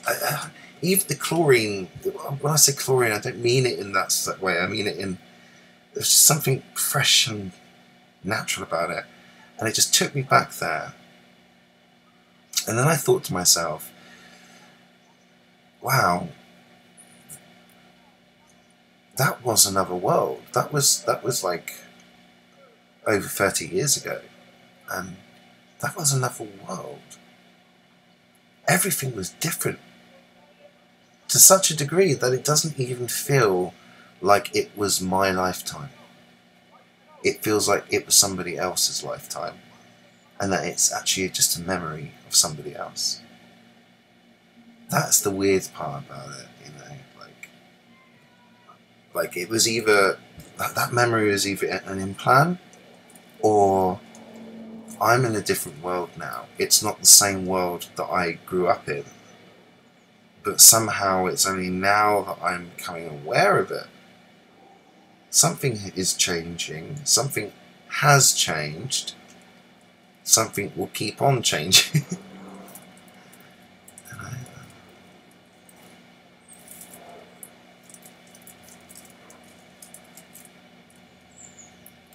I don't know, I'm finding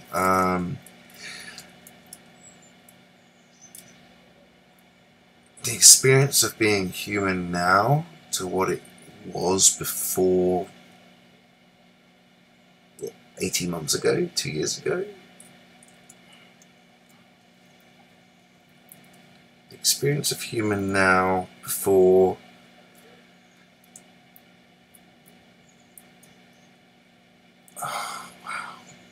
it's like I've suddenly just had all these memories come flooding back, but multitudes of them happening at the same time.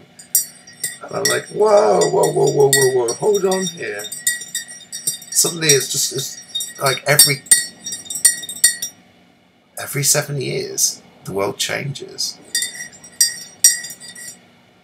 Is it true what they say, do you think, about every 7 years the human body totally regenerates? And if that is the case, does that mean we, as much as the world around us, is a different place every 7 years? Why is 7 such an important number? Why 7 years of tribulation? And why is it 7 years after 2012? That would be what, 2019, 2020? 12, 2, 7, 17, 18, 19. Yeah, 2019. So we're coming up to 7 years since 2012. For some reason, I get this thing that everything's in cycles of 7. Like, it's weird. 7 chakras, 7 this, 7 that.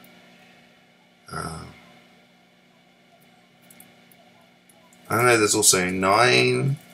There's also lots of, all the numbers have their own thing, I guess. Or,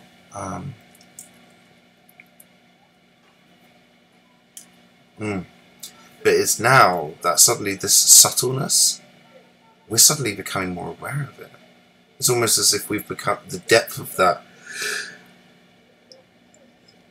of what was subtle is now explicit. It's in our face and it's happening quicker. It's almost as if we've slowed down and everything else has speeded up.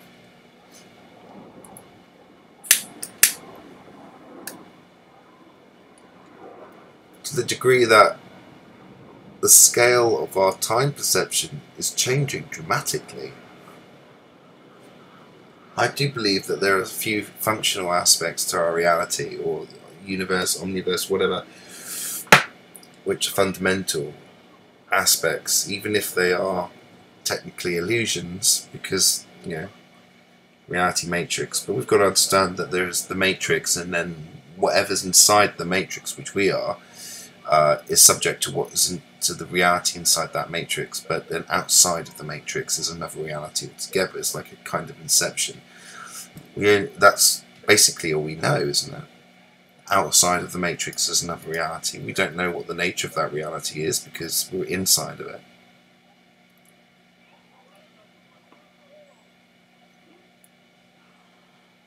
So we're always having to work on this, like, multiple levels, like, you know, from the one to the many. It's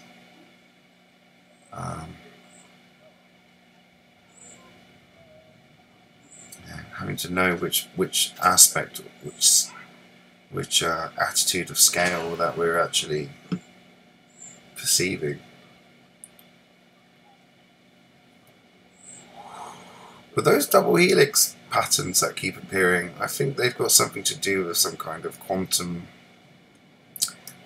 warping type transportation system or something. I've never seen them before, up until fairly recently, I might add. Yeah, when I drew them the last time, I think you were online too, and that's when I drew them, and then I saw them again a couple of more times, and then again today, the first time I've seen them in a few weeks, and it's like, there's a pattern developing here.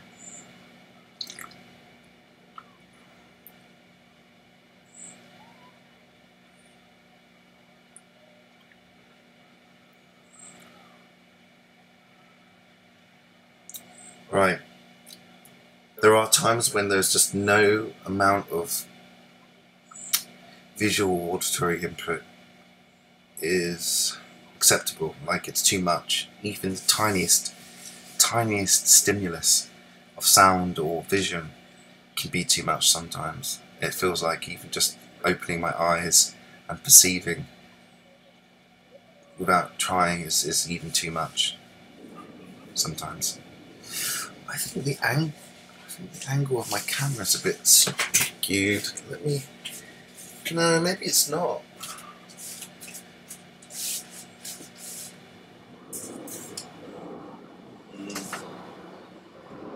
The trees basically are literally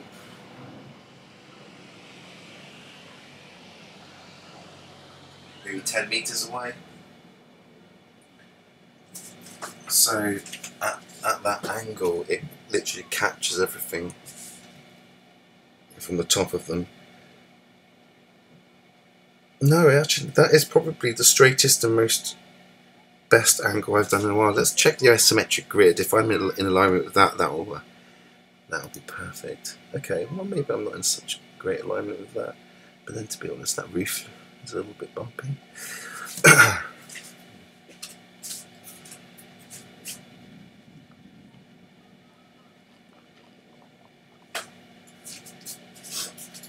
How's that?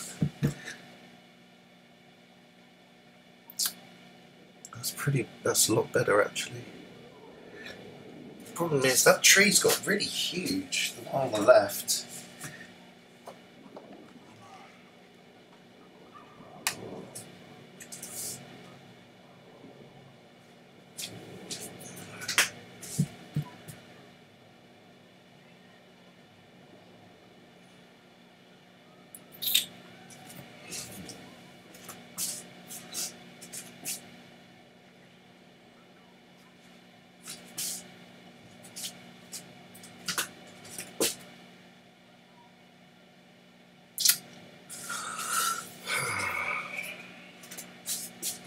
Who needs a freaking isometric grid anyway?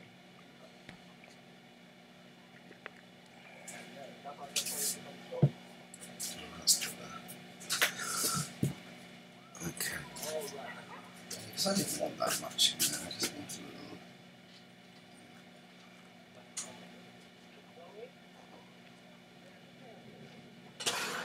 Let's see.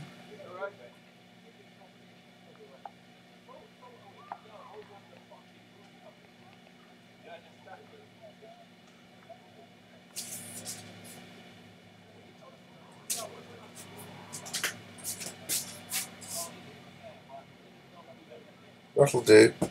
I'm not going to keep fucking around with that. Right.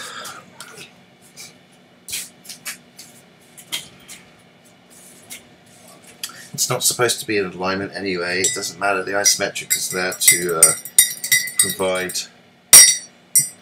provide different angles. It's not the grid's fault. It's not the grid's fault that the roof's fucked. Now there's definitely like a round circular thing going on here.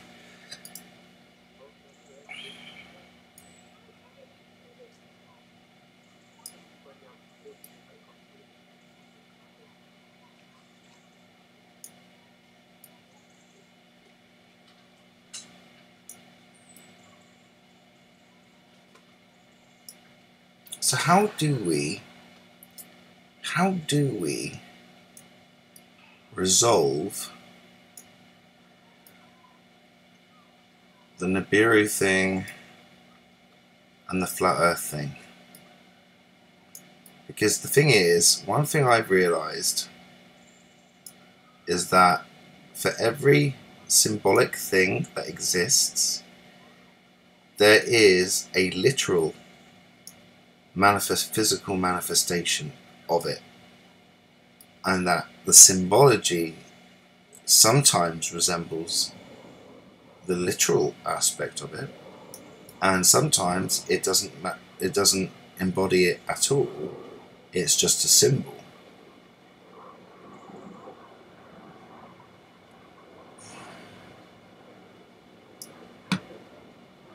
For instance, this, it's like a series of cracked surfaces.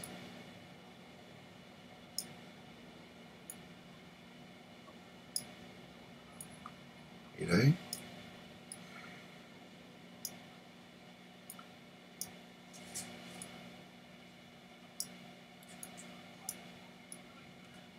And I've seen them before.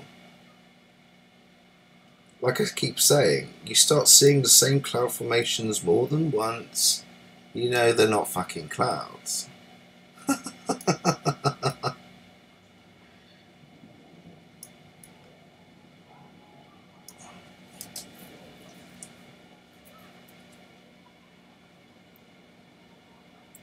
In that time, this thing has actually been moving in that direction.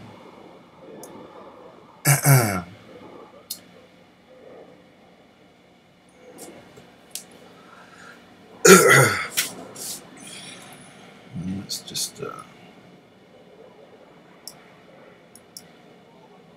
whoop.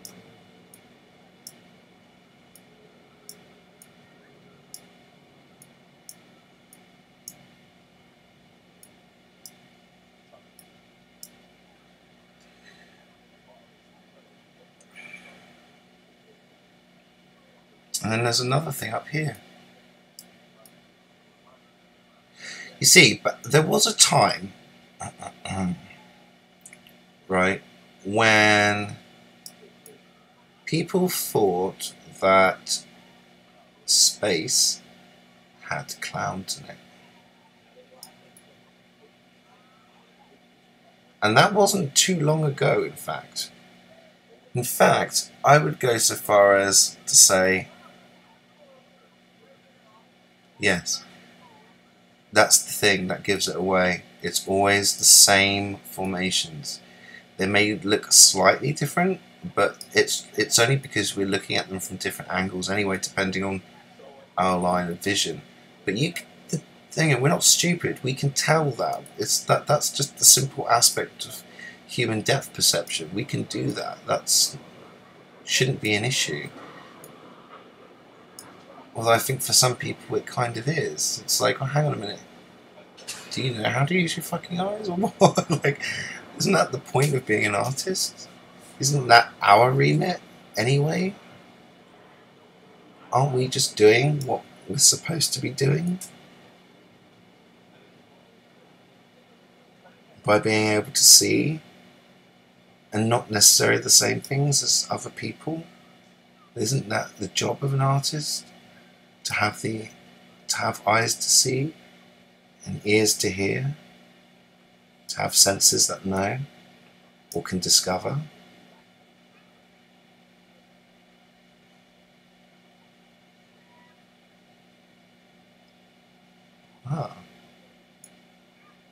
I think there is aspects of angels there, definitely.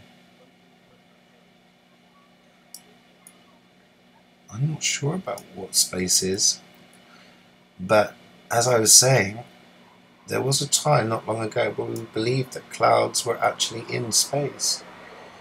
And why I bring that up is because, like in animations, for instance, in He-Man, right?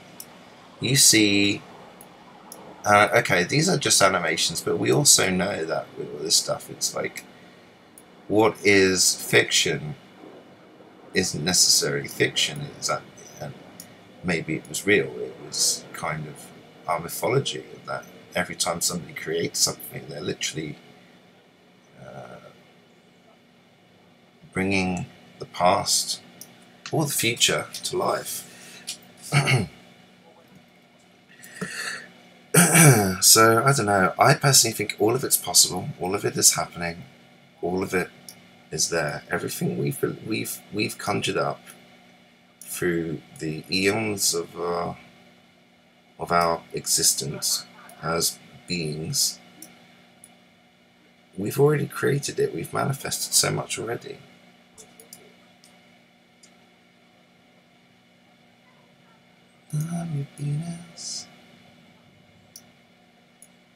Right. Well, Sam suggests, and I think I agree with him on this, that these things have their own ionic. That's what clouds are, isn't it? They're just ionized atmosphere. You know, charged whatever's flying through the sky.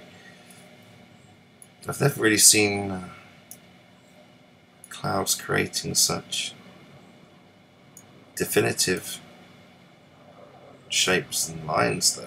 I mean, yes, you get those some of them, but I don't think they are. I think they're just given names. The ones with the names are the ones which are most definitely aren't cloud formations. They're just giving them names as cloud formations because they want people to think they are. But they're not. They're not. Cloud formations are only named because they don't want people to think it's something else other than a cloud. So that's why that's what I was saying earlier. My body Dave was saying names are not important because they remind us of our separateness, and in that separateness, we're more easily manipulated and controlled.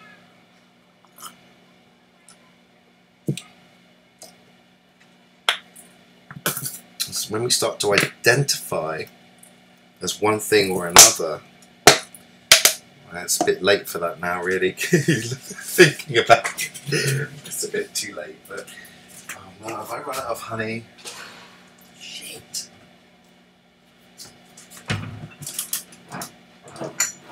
Okay. Yes. Thank you, multi-dimensional self.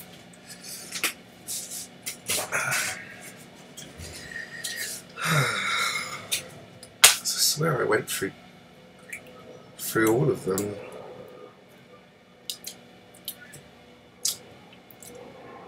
Let's clear this ship for now.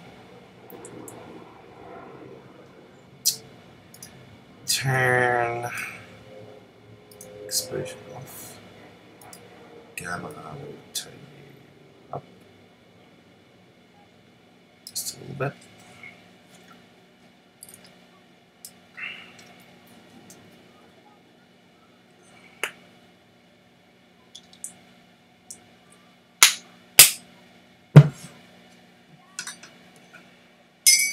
Secret of the Clouds.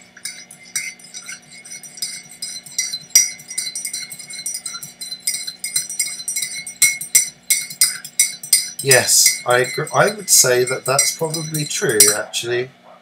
That the subconscious is the real consciousness. Our ego is the is the one that's at the front most of the time. That should be the thing that goes to the subconscious. We need the sense of self, but not to the degree that that self takes over.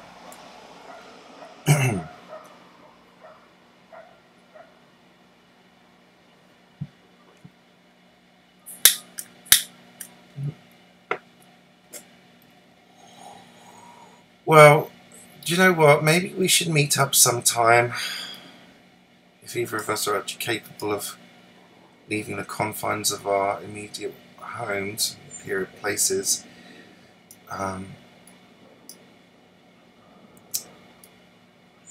maybe like a couple of hours in the park or something, or you know, nothing too intense or over the top. I could bring my tarot cards, or whatever.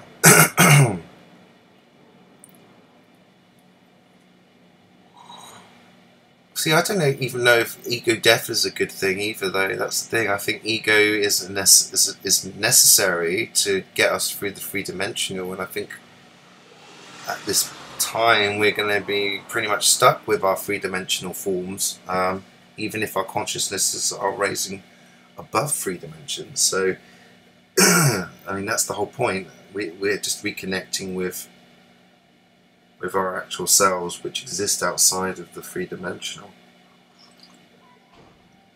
Unfortunately, that means that there are other ways to exist, other realms to be in. Yeah, that'd be a nice idea. That might be a nice way of, yeah. We'll work that out. We'll work it out. It's summer. It's probably better to do it before it gets colder.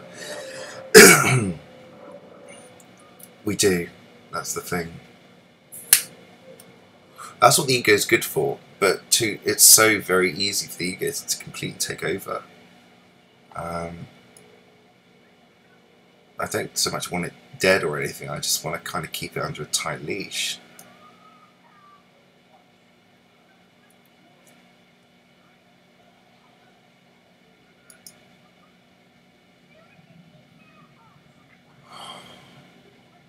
I think it's good. I think it's something that people get scared about because they don't really understand what's really happening to them or everything else around them. Actually, and then suddenly people think, oh, I'm scared, it must be Satan's work or something, and I'm thinking, no. What if it was Satan, if you want to give it that thing a name, what if it was Satan who was actually preventing us from being multi-dimensional beings by keeping our frequency low and our consciousness stuck within a 3-dimensional frame set.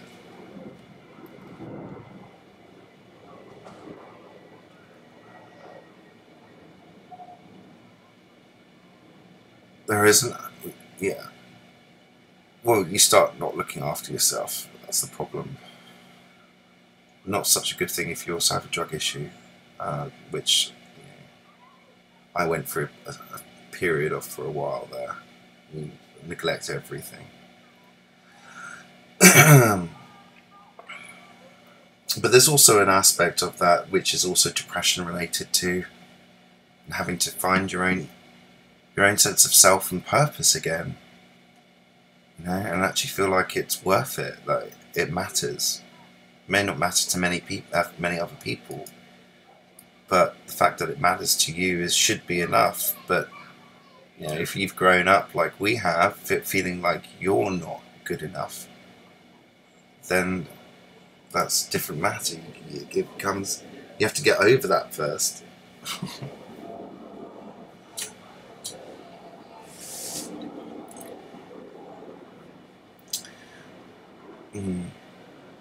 But then at the same time, I'm not sure how great it would be to be entirely in the spiritual either. I think that there has to be a balance somewhere along the line. I think it's that balance. Just looked at the clock, just anticipating 11:11, and got there a little bit too early. But now I can say, yeah, 11:11. Woo! Well, I did get 10:10, so I'm going to call that one as well. I mean, literally, like a few seconds before. Come on, I'm going to give myself that one.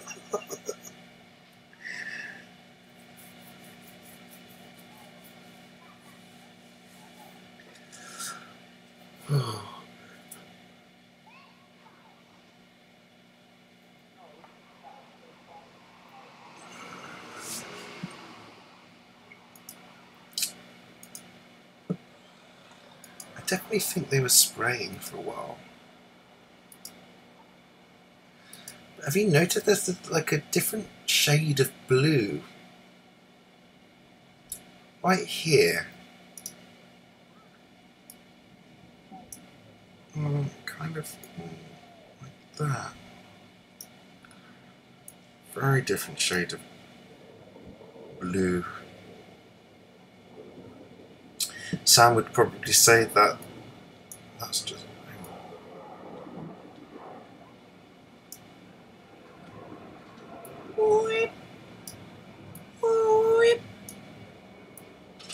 I'll have to get Sam on sometime when we're both awake at the same time. I mean, I think he's a nice guy. I think there's a lot.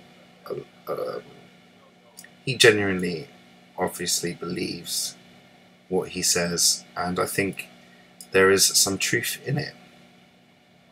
I don't get the impression that he's the type of person who's out to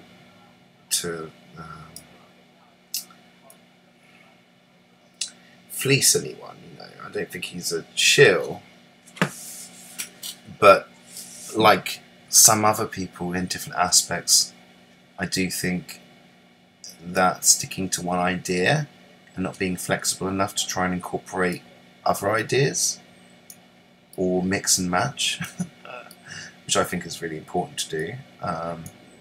Some people would probably think that's a bad thing. I'm a bit of a postmodernist, so I believe that there is a necessity for considering both the old and the new, and understanding how they link and relate to each other. I think Sam's got some great ideas. It's just a shame that there's such a disparity between certain groups of within the truther community, I suppose. You know, flat earthers would deny or even say Nibiru was a bunch of shit. But at the same time, you'd get a load of people who believe in Nibiru saying, how can you say space is a load of shit? You know, and I just kind of, well, why don't we just all put that shit to one side and just put together what it is we can see and know and perceive, and then, like a jigsaw puzzle, you know, get together, put all of our pieces together and try to work it out. And I think even then we would still come to different conclusions, but that's the beauty of it. That's the beauty of this situation, because it confirms our multidimensionality, and it confirms that everyone's perception is unique and comes from something else as well as our physical senses. To me, it's already proven. There's not a shadow of a doubt that there is more going on than meets the eye, and that not one group has the right answer. I think everyone has a piece of the right answer. It's just whether or not they're willing to share stuff or willing to consider the possibility that somebody else's idea may also have a relevance or a resonance, you know? And when that happens for me, I go, right, well, in that case, they may be very seemingly very disparate things, but that doesn't mean one is right over the other or anything. What if we just basically put them on the wall, both of them, at different points in the walls, they have their own space and stuff, and in between them there'll be things that will start linking them up.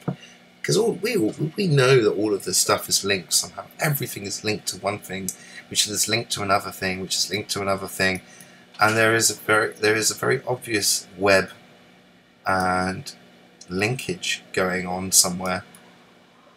I've been watching way too much Martin.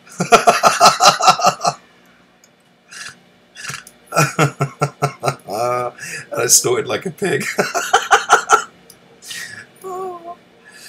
Oh man.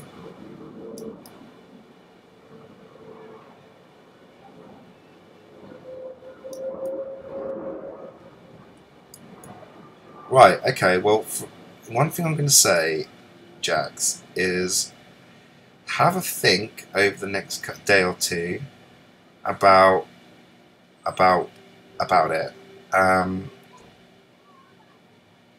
About your logistical situation.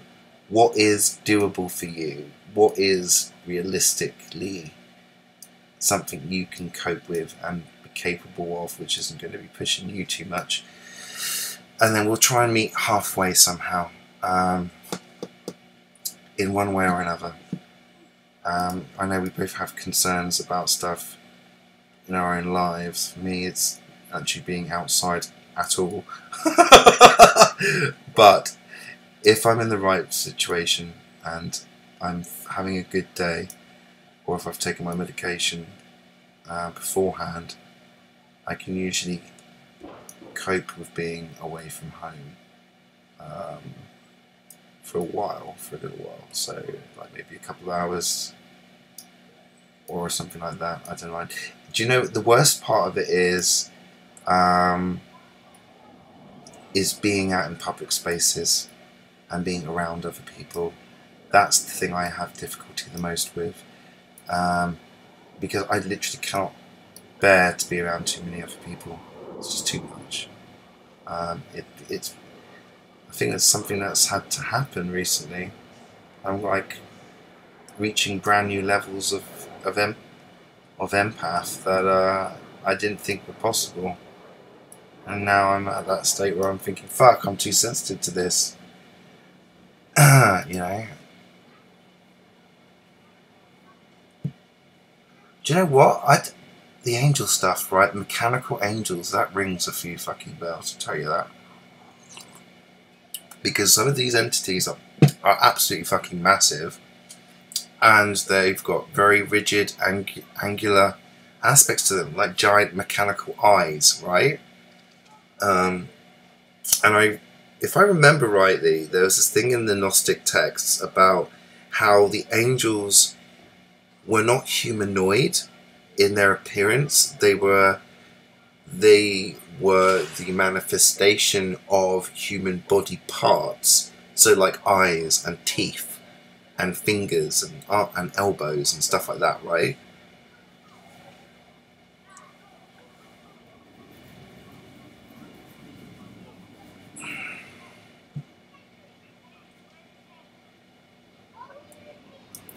I bring some smoke with me.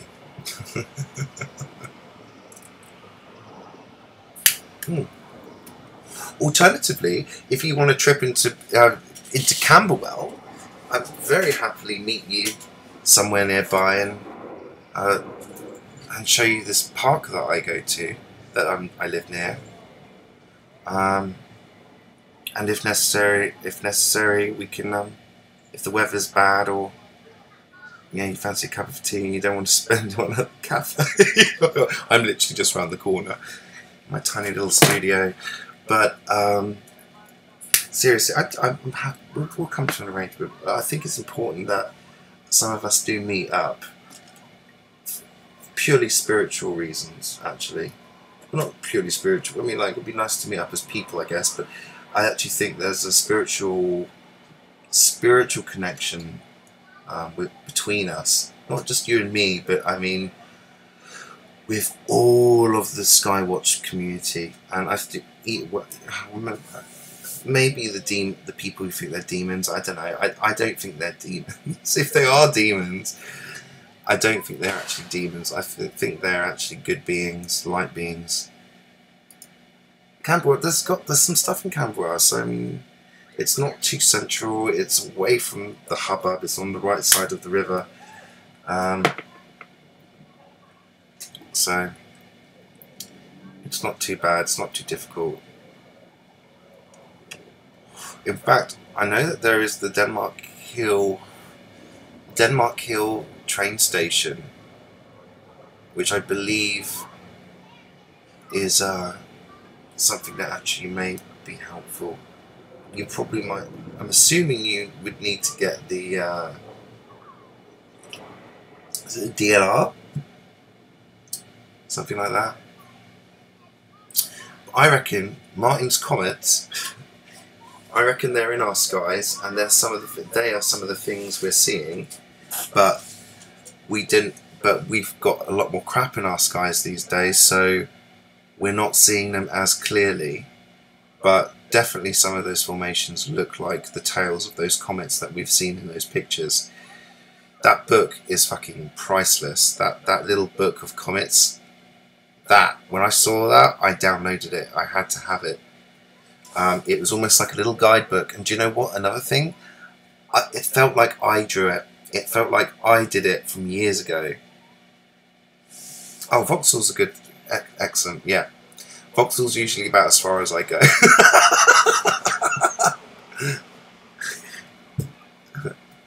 I keep my little triangle of space pretty quick. Vauxhall, Brixton, and Camberwell, and that's about it. That's my triangle of existence there.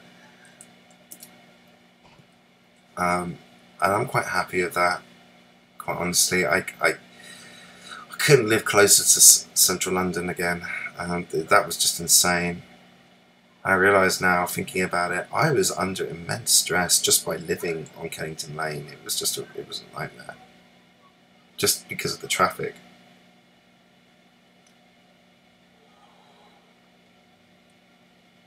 Right, the age of no comets. Right. Well, they're obviously something that occur every so often. Maybe Halley's Comet and Hale-Bopp are meant to be like heralds of a comet, of a season of space weather or comet weather or whatever you want to call it. But I think there's something else going on too, because with the Ascension stuff, they believe that there's some kind of, you know, if you follow the galactic core shit, it's like the galactic core of the Milky Way is coming into alignment apparently with our sun, and that alignment in itself creates a massive energy, pulse of energy or something that ultimately spreads out, and that's what we're literally going through at the moment, which is part of the ascension process. I believe, my way of looking at it, if we take, so I'm going to have to jump from one, I'm going to jump, being a multidimensional being, I can jump from one model, one idea, one concept to another concept very easily. So then, not taking that into account, I would then say, regardless of whether or not Earth is a flat plane or not, there is obviously something quite massive flying around in our sky in addition to the comets. Okay, I think the comets are the object cluster group that Sam talks about. I think the planets, the Nibiru system, whatever it is, could very well be real and could very well be around us. How the fuck would we ever know? It's like people think these little dots, these little stars in the sky could be a planet or something, but when you look at them through a telescope, they're just these fluctuating coloured lights. How can we call them planets? How do we even know what a planet is? It's like we've never seen one in our sky before. The closest we get to see of a planet, inverted commas, in our sky would be the moon, and even then the moon just looks like a flat disk. It doesn't even look real. It doesn't even look like it's there half the time. It looks like it's projected, quite honestly. So I'm skeptical of it now, of that particular thing. But I do think these planets could be here, and I think they are literally balls of gas, or could be nebulae, or could be, you know, solid aspects to them. I mean, there are a number of occasions when I've looked up at the sky and it's looked like there's been mountainous, rocky formations, you know, literally rocks. I'm going to clear this shit, man. Like here, for instance, like this bit here, this looks like a rock. It looks like a rocky, you know, it's got a face, it's got depth to it, it's like that, it's like a shear here, shear edges here, parts of it are coming out, parts of it are darker, you know, rock formations, you know.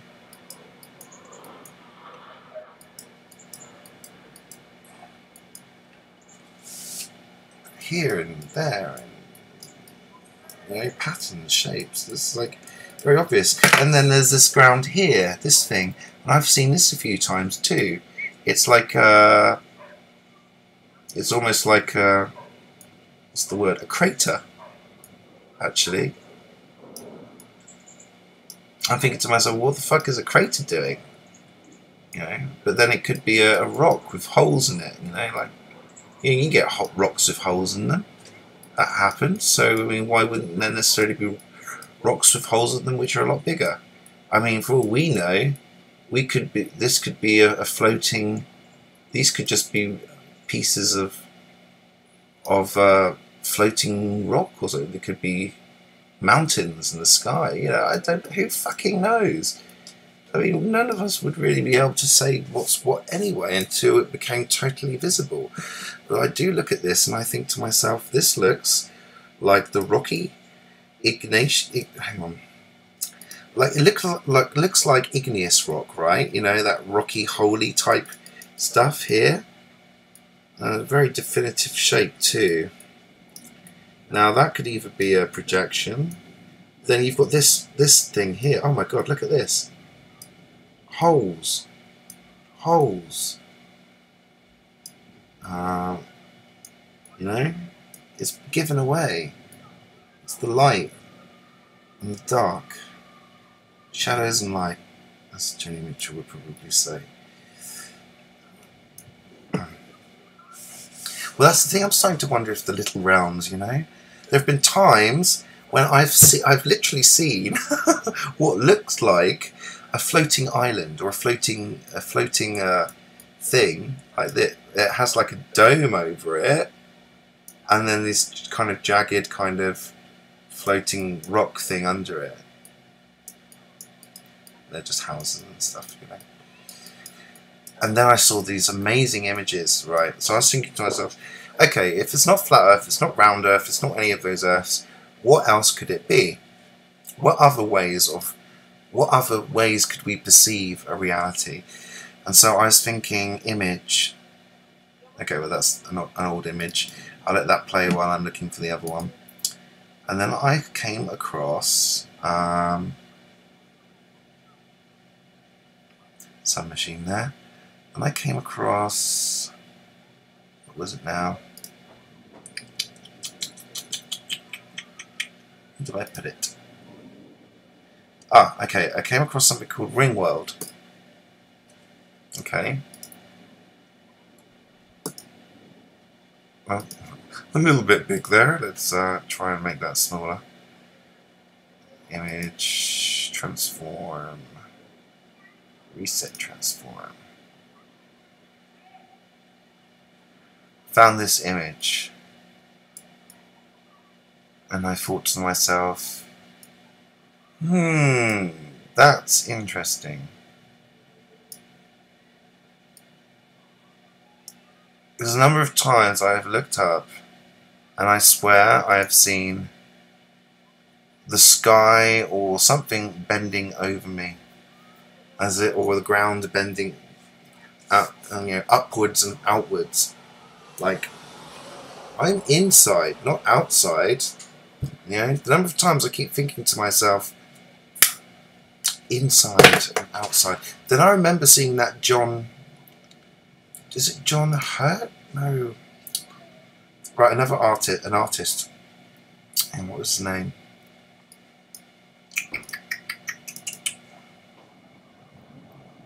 So I'm going to end that image, and then I'm going to pictures, some more pictures. There was one here. It was a beautiful art, by the way. I mean, like really old, traditional kind of landscape, very photorealistic, actually. But it was of immense destruction.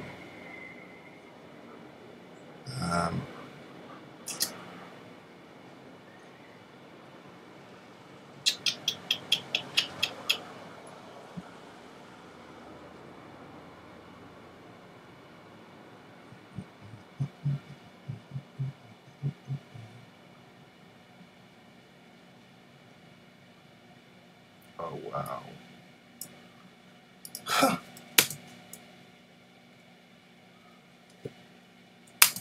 That's amazing.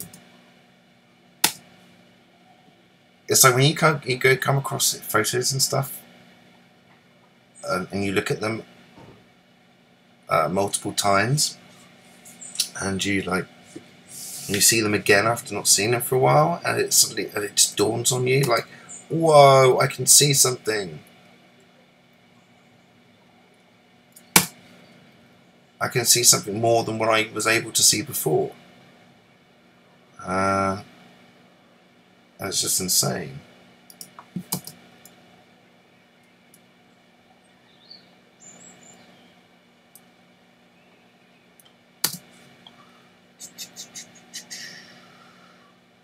Once again, taking forever to find an image. I don't know what the fuck I did with it. Did I really not download them? I did. I thought I did, but maybe not. It was this, what was it? The Day of His Wrath.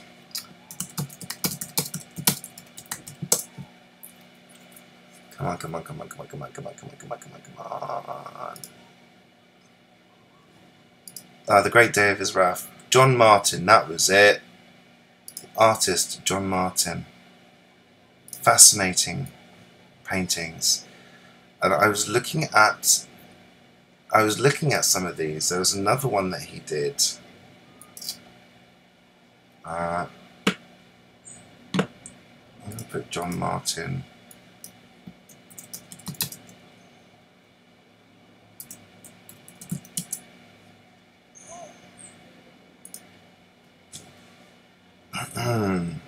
Oh, that was it.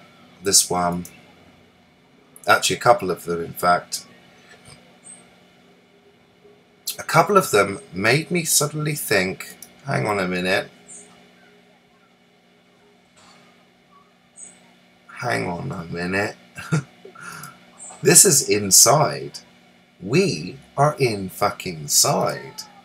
Or at least, these images pertain to a world outside. Sorry, inside somewhere. They might not, I'm not sure if they necessarily refer to the same world we are in, but looking at it, to me, suggests that this is referring to a world that was inside of somewhere.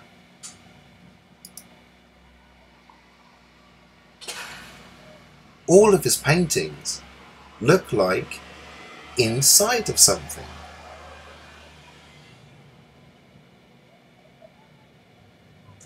As if the world, the sky was falling, or had fallen, and I have to show you, man, these images are astonishing. This is another one, Sodom and Gomorrah. I'm gonna... Beautiful, right. So I'll just share this because I'll just do a screen thing. It's nice that the sky's clearing up a little bit, so you won't miss it too much. How do I do this? Let me see. Browser source.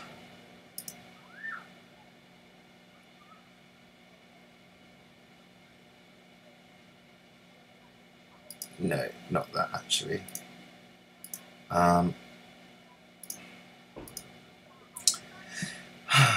Display capture. Ooh. Okay. Right. I don't really.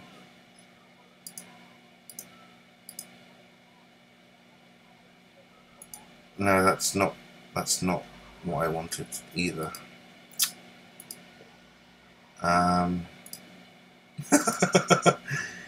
I just wanted to display capture, scene, video capture, window capture. That was it, just a window capture. And then we're just going to capture. I don't know what that's on. Capture the window that says John Martin.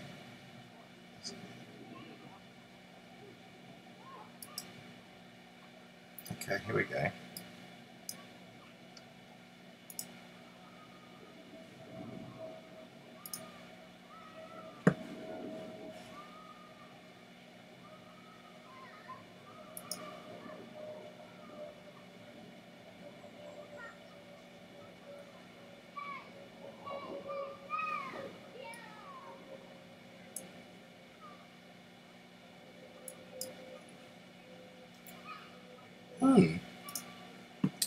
Okay. Like paintings like that, basically. It looks like it's inside of something.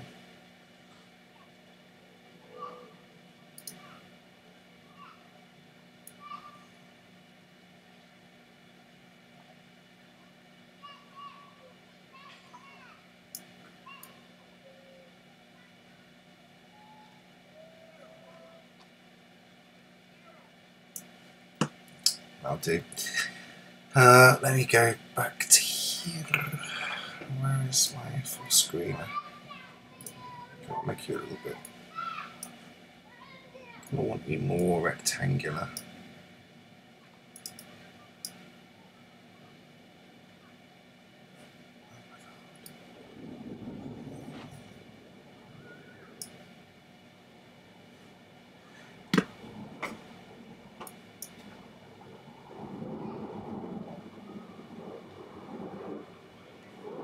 Anyway, you're getting it, right?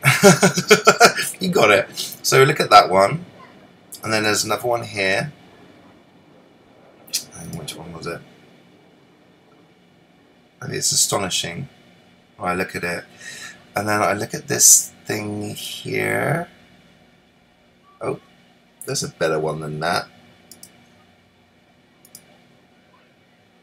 It looks like it's inside. Look at the way the lighting is. Look, there's destruction of Pompeii and Herculaneum.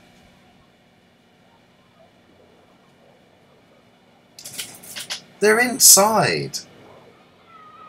That isn't volcanic shit. That can't be volcanic shit. That's stuff collapsing. Look at it. Why would they have their shields up above them? You know? That doesn't make any sense.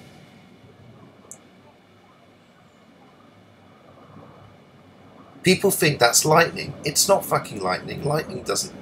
I don't think it is. Well, it might be lightning. I don't know. It could be some kind of... Or some kind of plasma discharge. But this looks like it's underground. And it looks like there's mud floods happening, obviously. And it looks like something is falling down, collapsing. I mean, what the fuck do you expect? You've got a fucking building there right next to what appears to be a volcano. But look at the way, look. It's very telling. it's, you know, we're artists, for goodness sake. We know these. You look at this stuff. Look at the way the light is. There's no sun. The only light that's there is from the volcano that looks like it's blowing up, right? But look at all this other stuff. These so-called caverns in the corner.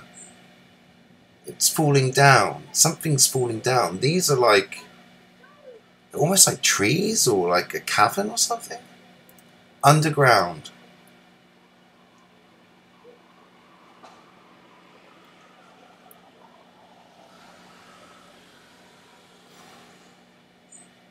There's even ships there.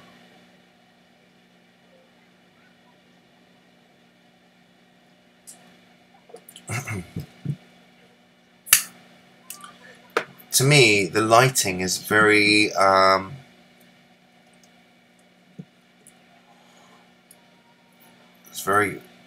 gives away a lot.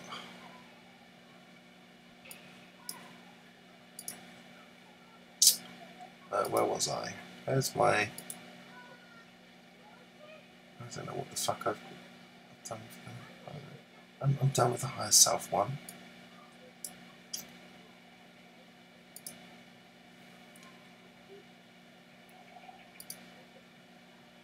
Ah, there's my live dashboard.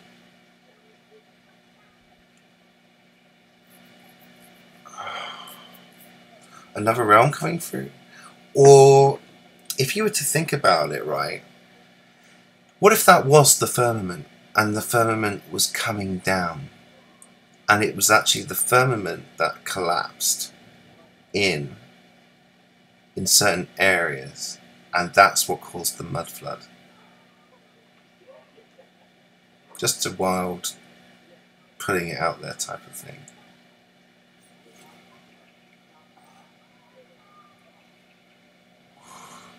Either turn the sky is falling. Where did that come from? His stuff's fascinating. It looks like he's painting. I don't know if it was him that painted it.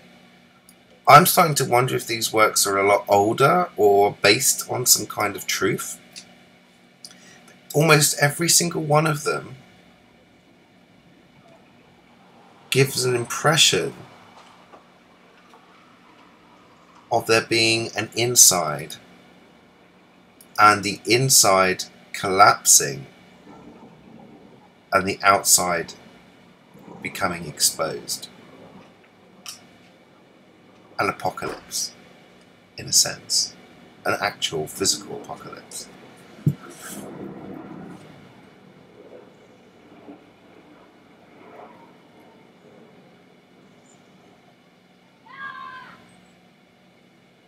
I've seen... I mean, have you looked at the... is the Day of His Wrath? This particular one here. Oh, I don't know what I've just done there. It's gone to the tape, huh? Okay. This particular one, the Great Day of His Wrath. This looks like something I have seen in the clouds being portrayed, almost. Somebody projecting this.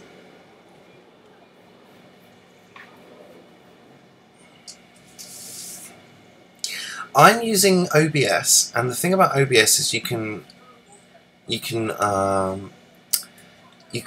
load up different sources and just say what source you want. So all I had to do was open up a web browser window, and on OBS I would open up a new source, and I would make that source this particular window, which would come under display, I think, and then a new display. Oh, it isn't a window capture even. You live stream a specific window, which is what I'm doing now.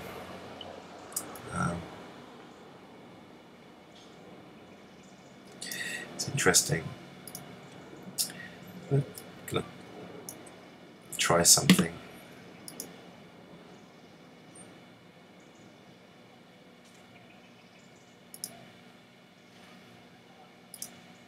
I'm gonna colour key this bitch. Right, let's go to the white.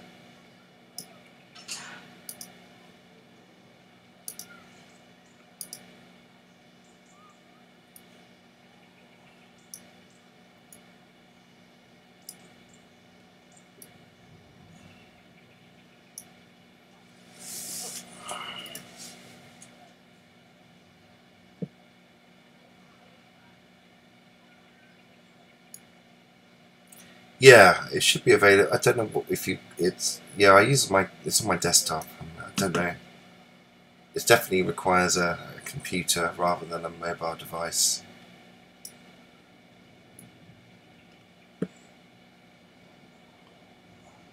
Do this kind of thing, as we obviously probably know that at this point.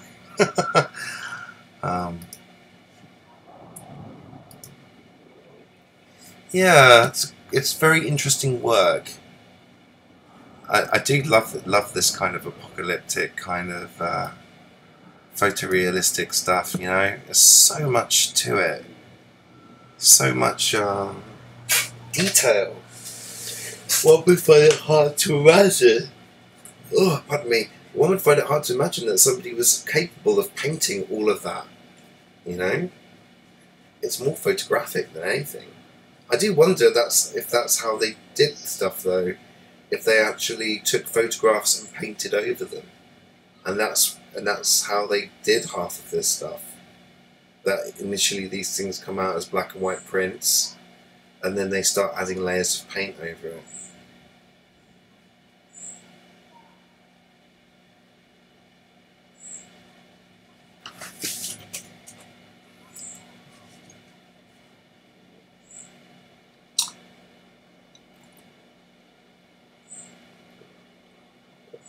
In 2 days. That could be good.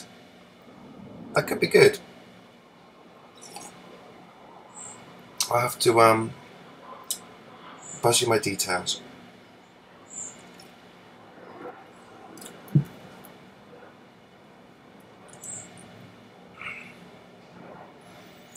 I'm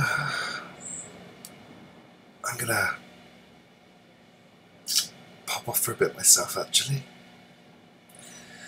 I'm going to try and keep these live streams fairly dry, because I keep forgetting to keep an eye on them, and I leave them running, and if they get past 6 hours, then that's it, I can't do anything to them, and I have to download them and do them at home. But then YouTube have decided that they're going to remove the function to time-lapse stuff, so I can't do anything after the 22nd of August. So I always have to make them from home at that point, which is actually quite kind of annoying. So that's really going to put but no, it might mean that I'll yeah, it's in 2 days. It might mean that I'll have to well, it'll mean that I'll have to be more selective. But it does seem that it's like, oh, interesting, I can't just make a time lapse of the interesting shit that I've just done right there and then and post it immediately.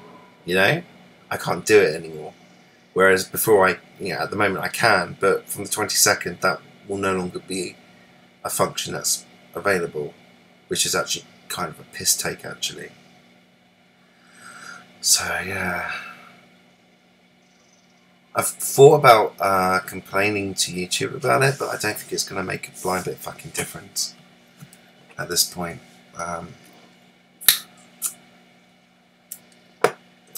It was a nice little run there while it lasted.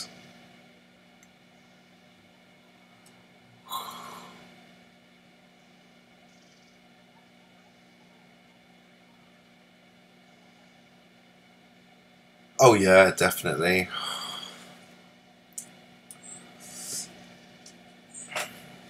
I don't know what the fuck they're playing at really, but they're trying to. They're saying, oh yeah, we're supporting YouTube creators, but they're not. They're not. I mean, if you're removing all of the functions that allow people to do stuff to their videos, you're not encouraging creativity at all. You're discouraging it.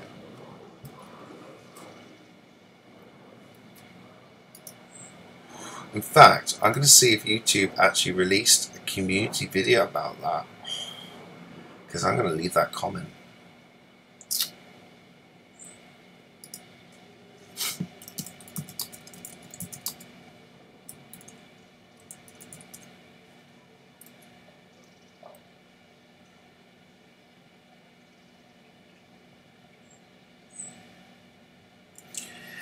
No.